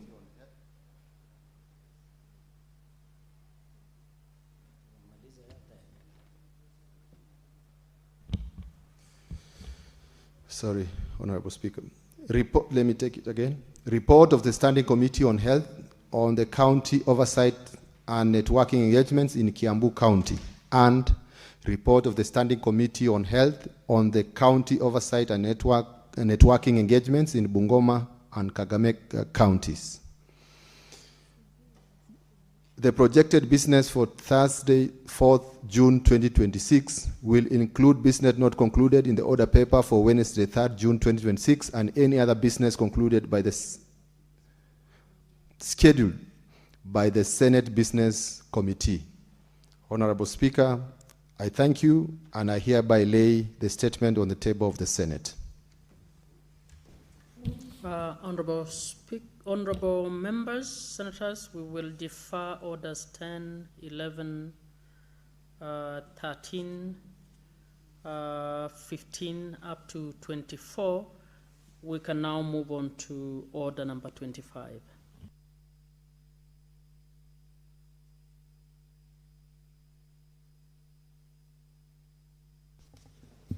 Order number 25. The Autism Management Bill, Senate Bills number 19 of 2025, second reading. Senator Nyamu.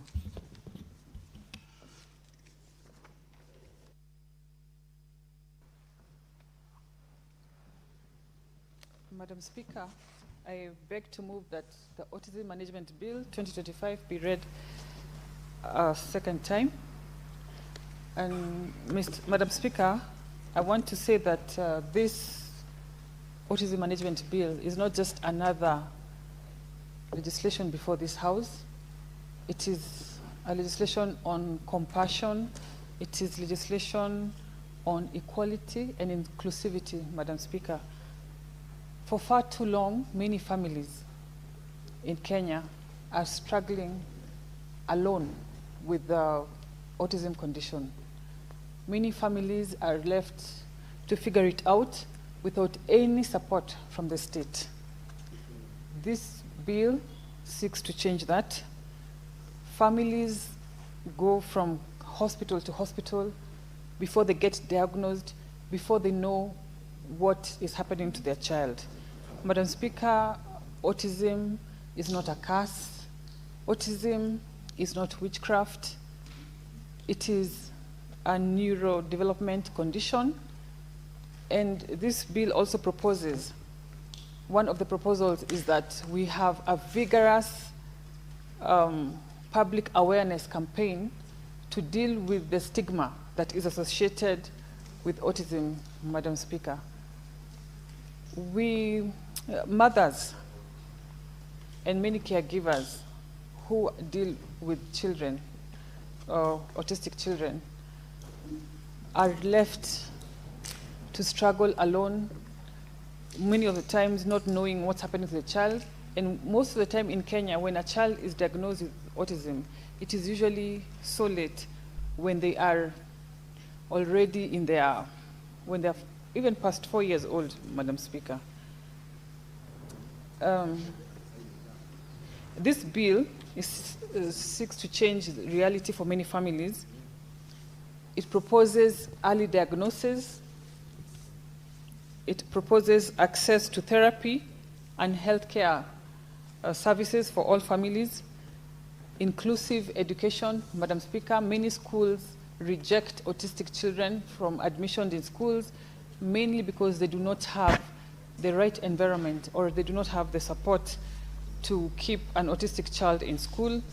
This bill proposes to have laws, to have a provision that ensures that they are included in school.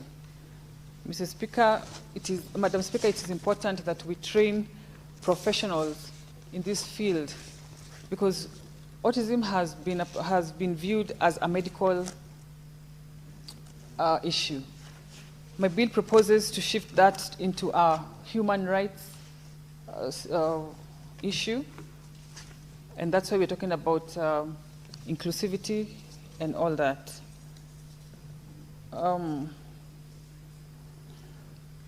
Another key strength of this bill, Madam Speaker, is a recognition of the multidisciplinary approach where we don't just leave it to doctors alone. We need occupational therapists, we need speech therapies, we need caregivers, and every other person that comes to contact with the autistic child. I also welcome proposals that came from the Committee of Health. When the bill was taken to public participation, we had a lot of interest. Parents came in and gave their deeply personal perspective to this matter, and they have really enriched this bill. Another very key provision of this legislative proposal, Madam Speaker, is that we want therapy. We want treatment and everything that affects the autistic child to be catered for under SHA, Madam Speaker, to ease the financial burden that the parents of autistic children face. Therapy is extremely expensive, Madam Speaker, and very few families can be able to afford therapy, autistic therapy. And we are proposing that the National Insurance Medical Cover takes that up.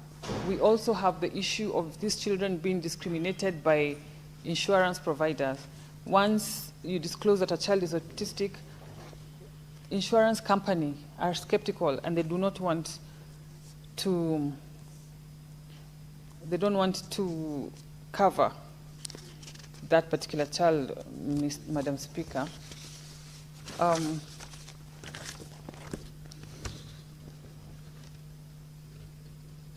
So we also proposing that research and data collection be undertaken. We want to know how many autistic individuals including children, do we have in this country, so that we can be able to counter or address it based on facts and based on actual numbers. The bill also proposes framework for coordination between the national government and the county government. And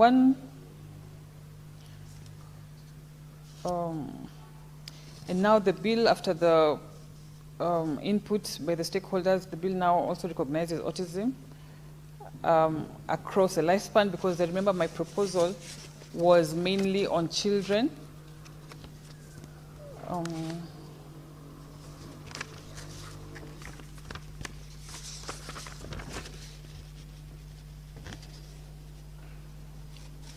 It also further introduces the important caregiver support provisions, because the caregivers are the invisible backbone of autism management in Kenya. They have been doing the kienyeji caregiving in the homes, and they also need a lot of psychological support. They need a lot of training and support programs, and most importantly, greater public awareness to reduce stigma and isolation for these kids.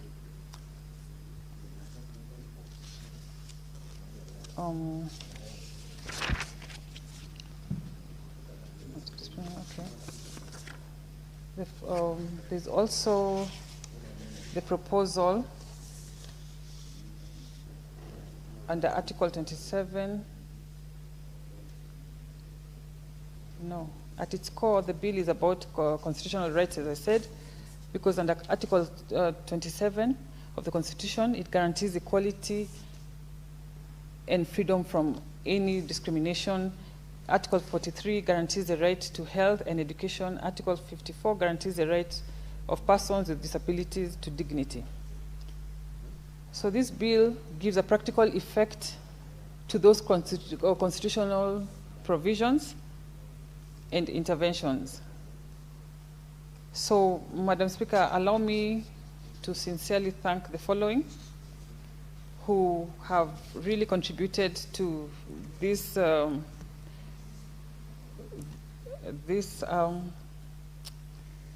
bill as it is right now. And I want to thank the Senate Standing Committee on Health. I want to thank all parents and caregivers who courageously shared their deeply personal experiences, autism advocates and professionals, disability rights and organizations who gave this bill a whole new outlook, and all stakeholders who participated in strengthening this bill. Their contribution have made this bill into a stronger and more inclusive, more practical framework for autism management in Kenya. And with those few points, Madam Speaker, I beg to move.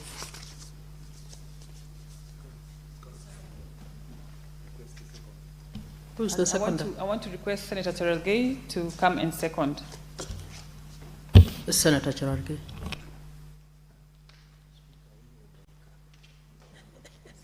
Thank you, Madam Speaker. I'll try to be as quick as possible. Madam Speaker, I want to second and pick from where the mover, Senator Nyamu, has left. I think the issues of autism, Madam Speaker, I want to emphasize the origin, or it causes lifelong neurodevelopment condition by different in social communication and interaction behavior. Madam Speaker, it has come, Kenyans should know that autism is caused by genetic rooted in brain development. It is not caused by vaccines, Madam Speaker, or poor parenting. The autism is normally caused either by genetics, sometimes spontaneous mutation. And Madam Speaker, the children can be checked on or assessed at 2 years of age. And I think in every 36 children, Madam Speaker, suffer from autism. But this can be rectified through occupational and speech therapy, Madam Speaker. I think this is a new concept in the country, in Africa. You know, we are associated with the Western world, Madam Speaker, and therefore, no one should blame any parent that it is because of poor parenting. Saying this, Madam Speaker, I remember your chair of Kewasa was talking about women who got pregnant as recruits in Kiganjo. Madam Speaker, you know that's a biological issue. No one should be punished for getting pregnant. I agree, Madam Speaker, through Kewasa, that all young girls who got pregnant in Kiganjo police recruit training, they must and should be able to defer, come and give birth. It is not an accident. It is not an offense under the law. And then they can go back to their training. And I want to thank you and your colleagues for taking that lead. So it's not about poor parenting. It's not about sorcery or genetic. I want to appeal to parents that when you get a child who has autism, don't hide her or him. It is not a sorcery. It's not a witchcraft. It is an issue that can be handled medically. And this bill is trying to ensure that the children that are born through autism can be taken care of through proper medical cover. You have heard the mover talking about the insurance cover. We hope Social Health and Health Authority, Madam Speaker, and we are with the CEO, Dr. Mwagange, today discussing about SHA. We hope the Social Health Authority will take into factor in the issue of autism so that the parents do not bear the burden. I know all of us in this room are parents, and we hold our children dearly. We value our children dearly. And when you get a child who is differently able, you should not feel embarrassed. You should not feel bad. You should not blame your ancestors. Don't say, is it my ancestors or my grandmothers are reawakening, Madam Speaker. And you know, when you go to some of these regions and religion, Madam Speaker, even some of the religions or some of the communities blame the reincarnation of where they come from and say it's because of sorcery, it's because of my ancestors. Madam Speaker, this is a medical issue. Kenyans and parents should know that, and they should bring their children to be accessed, Madam Speaker. So on this, I think the national government and the county governments must take, because we know health is devolved under the 4th schedule, Madam Speaker, and therefore, and also encourage, especially the young people, I can see a number of them are on the table office. You should get children when you are still young enough. Madam Speaker, this era of people delaying in getting children is also a source of autism. We want to give birth early enough. Don't wait when you are 80, when you are 60, when you are 70, Madam Speaker, to get the children. Although the age will affect the issue of autism. So young people out there, get children in good time so that you are able, Madam Speaker, to be able to get good children, and which are more sharper than when getting in your old age, Madam Speaker. So those are some of the factors, Madam Speaker. In the interest of time, I want to say this is very important. All stakeholders, including Education Committee, national, county governments, must be. Madam Speaker, with those many remarks, I beg to second the Autism Management Bill 2025, Senate Bill number 163, and I yield back. I thank you, Madam Speaker.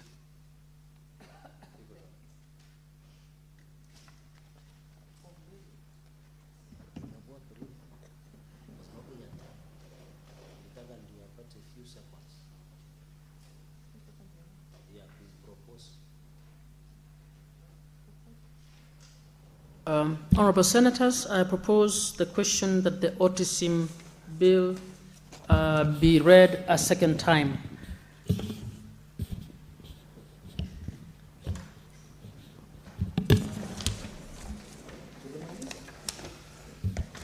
Honorable Senators, it's 6:30 p.m., time to adjourn the Senate.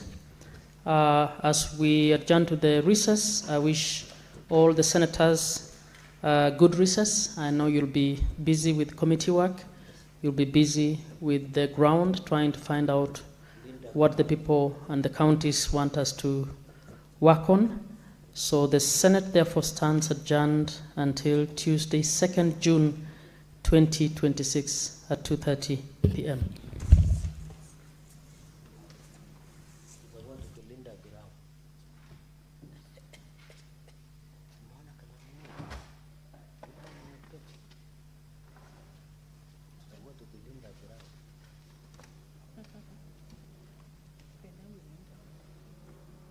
Imeenda vizuri. At least it's now proposed. So when we resume, debate is open. Correct. Yeah. Now go and mobilize. Umeona kalamu yangu? Hujachukua? Correct.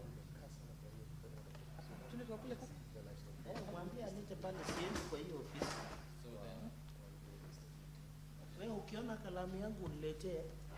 Sergeant, nipe chaja. Kalamu yangu imeanguka sijui wapi.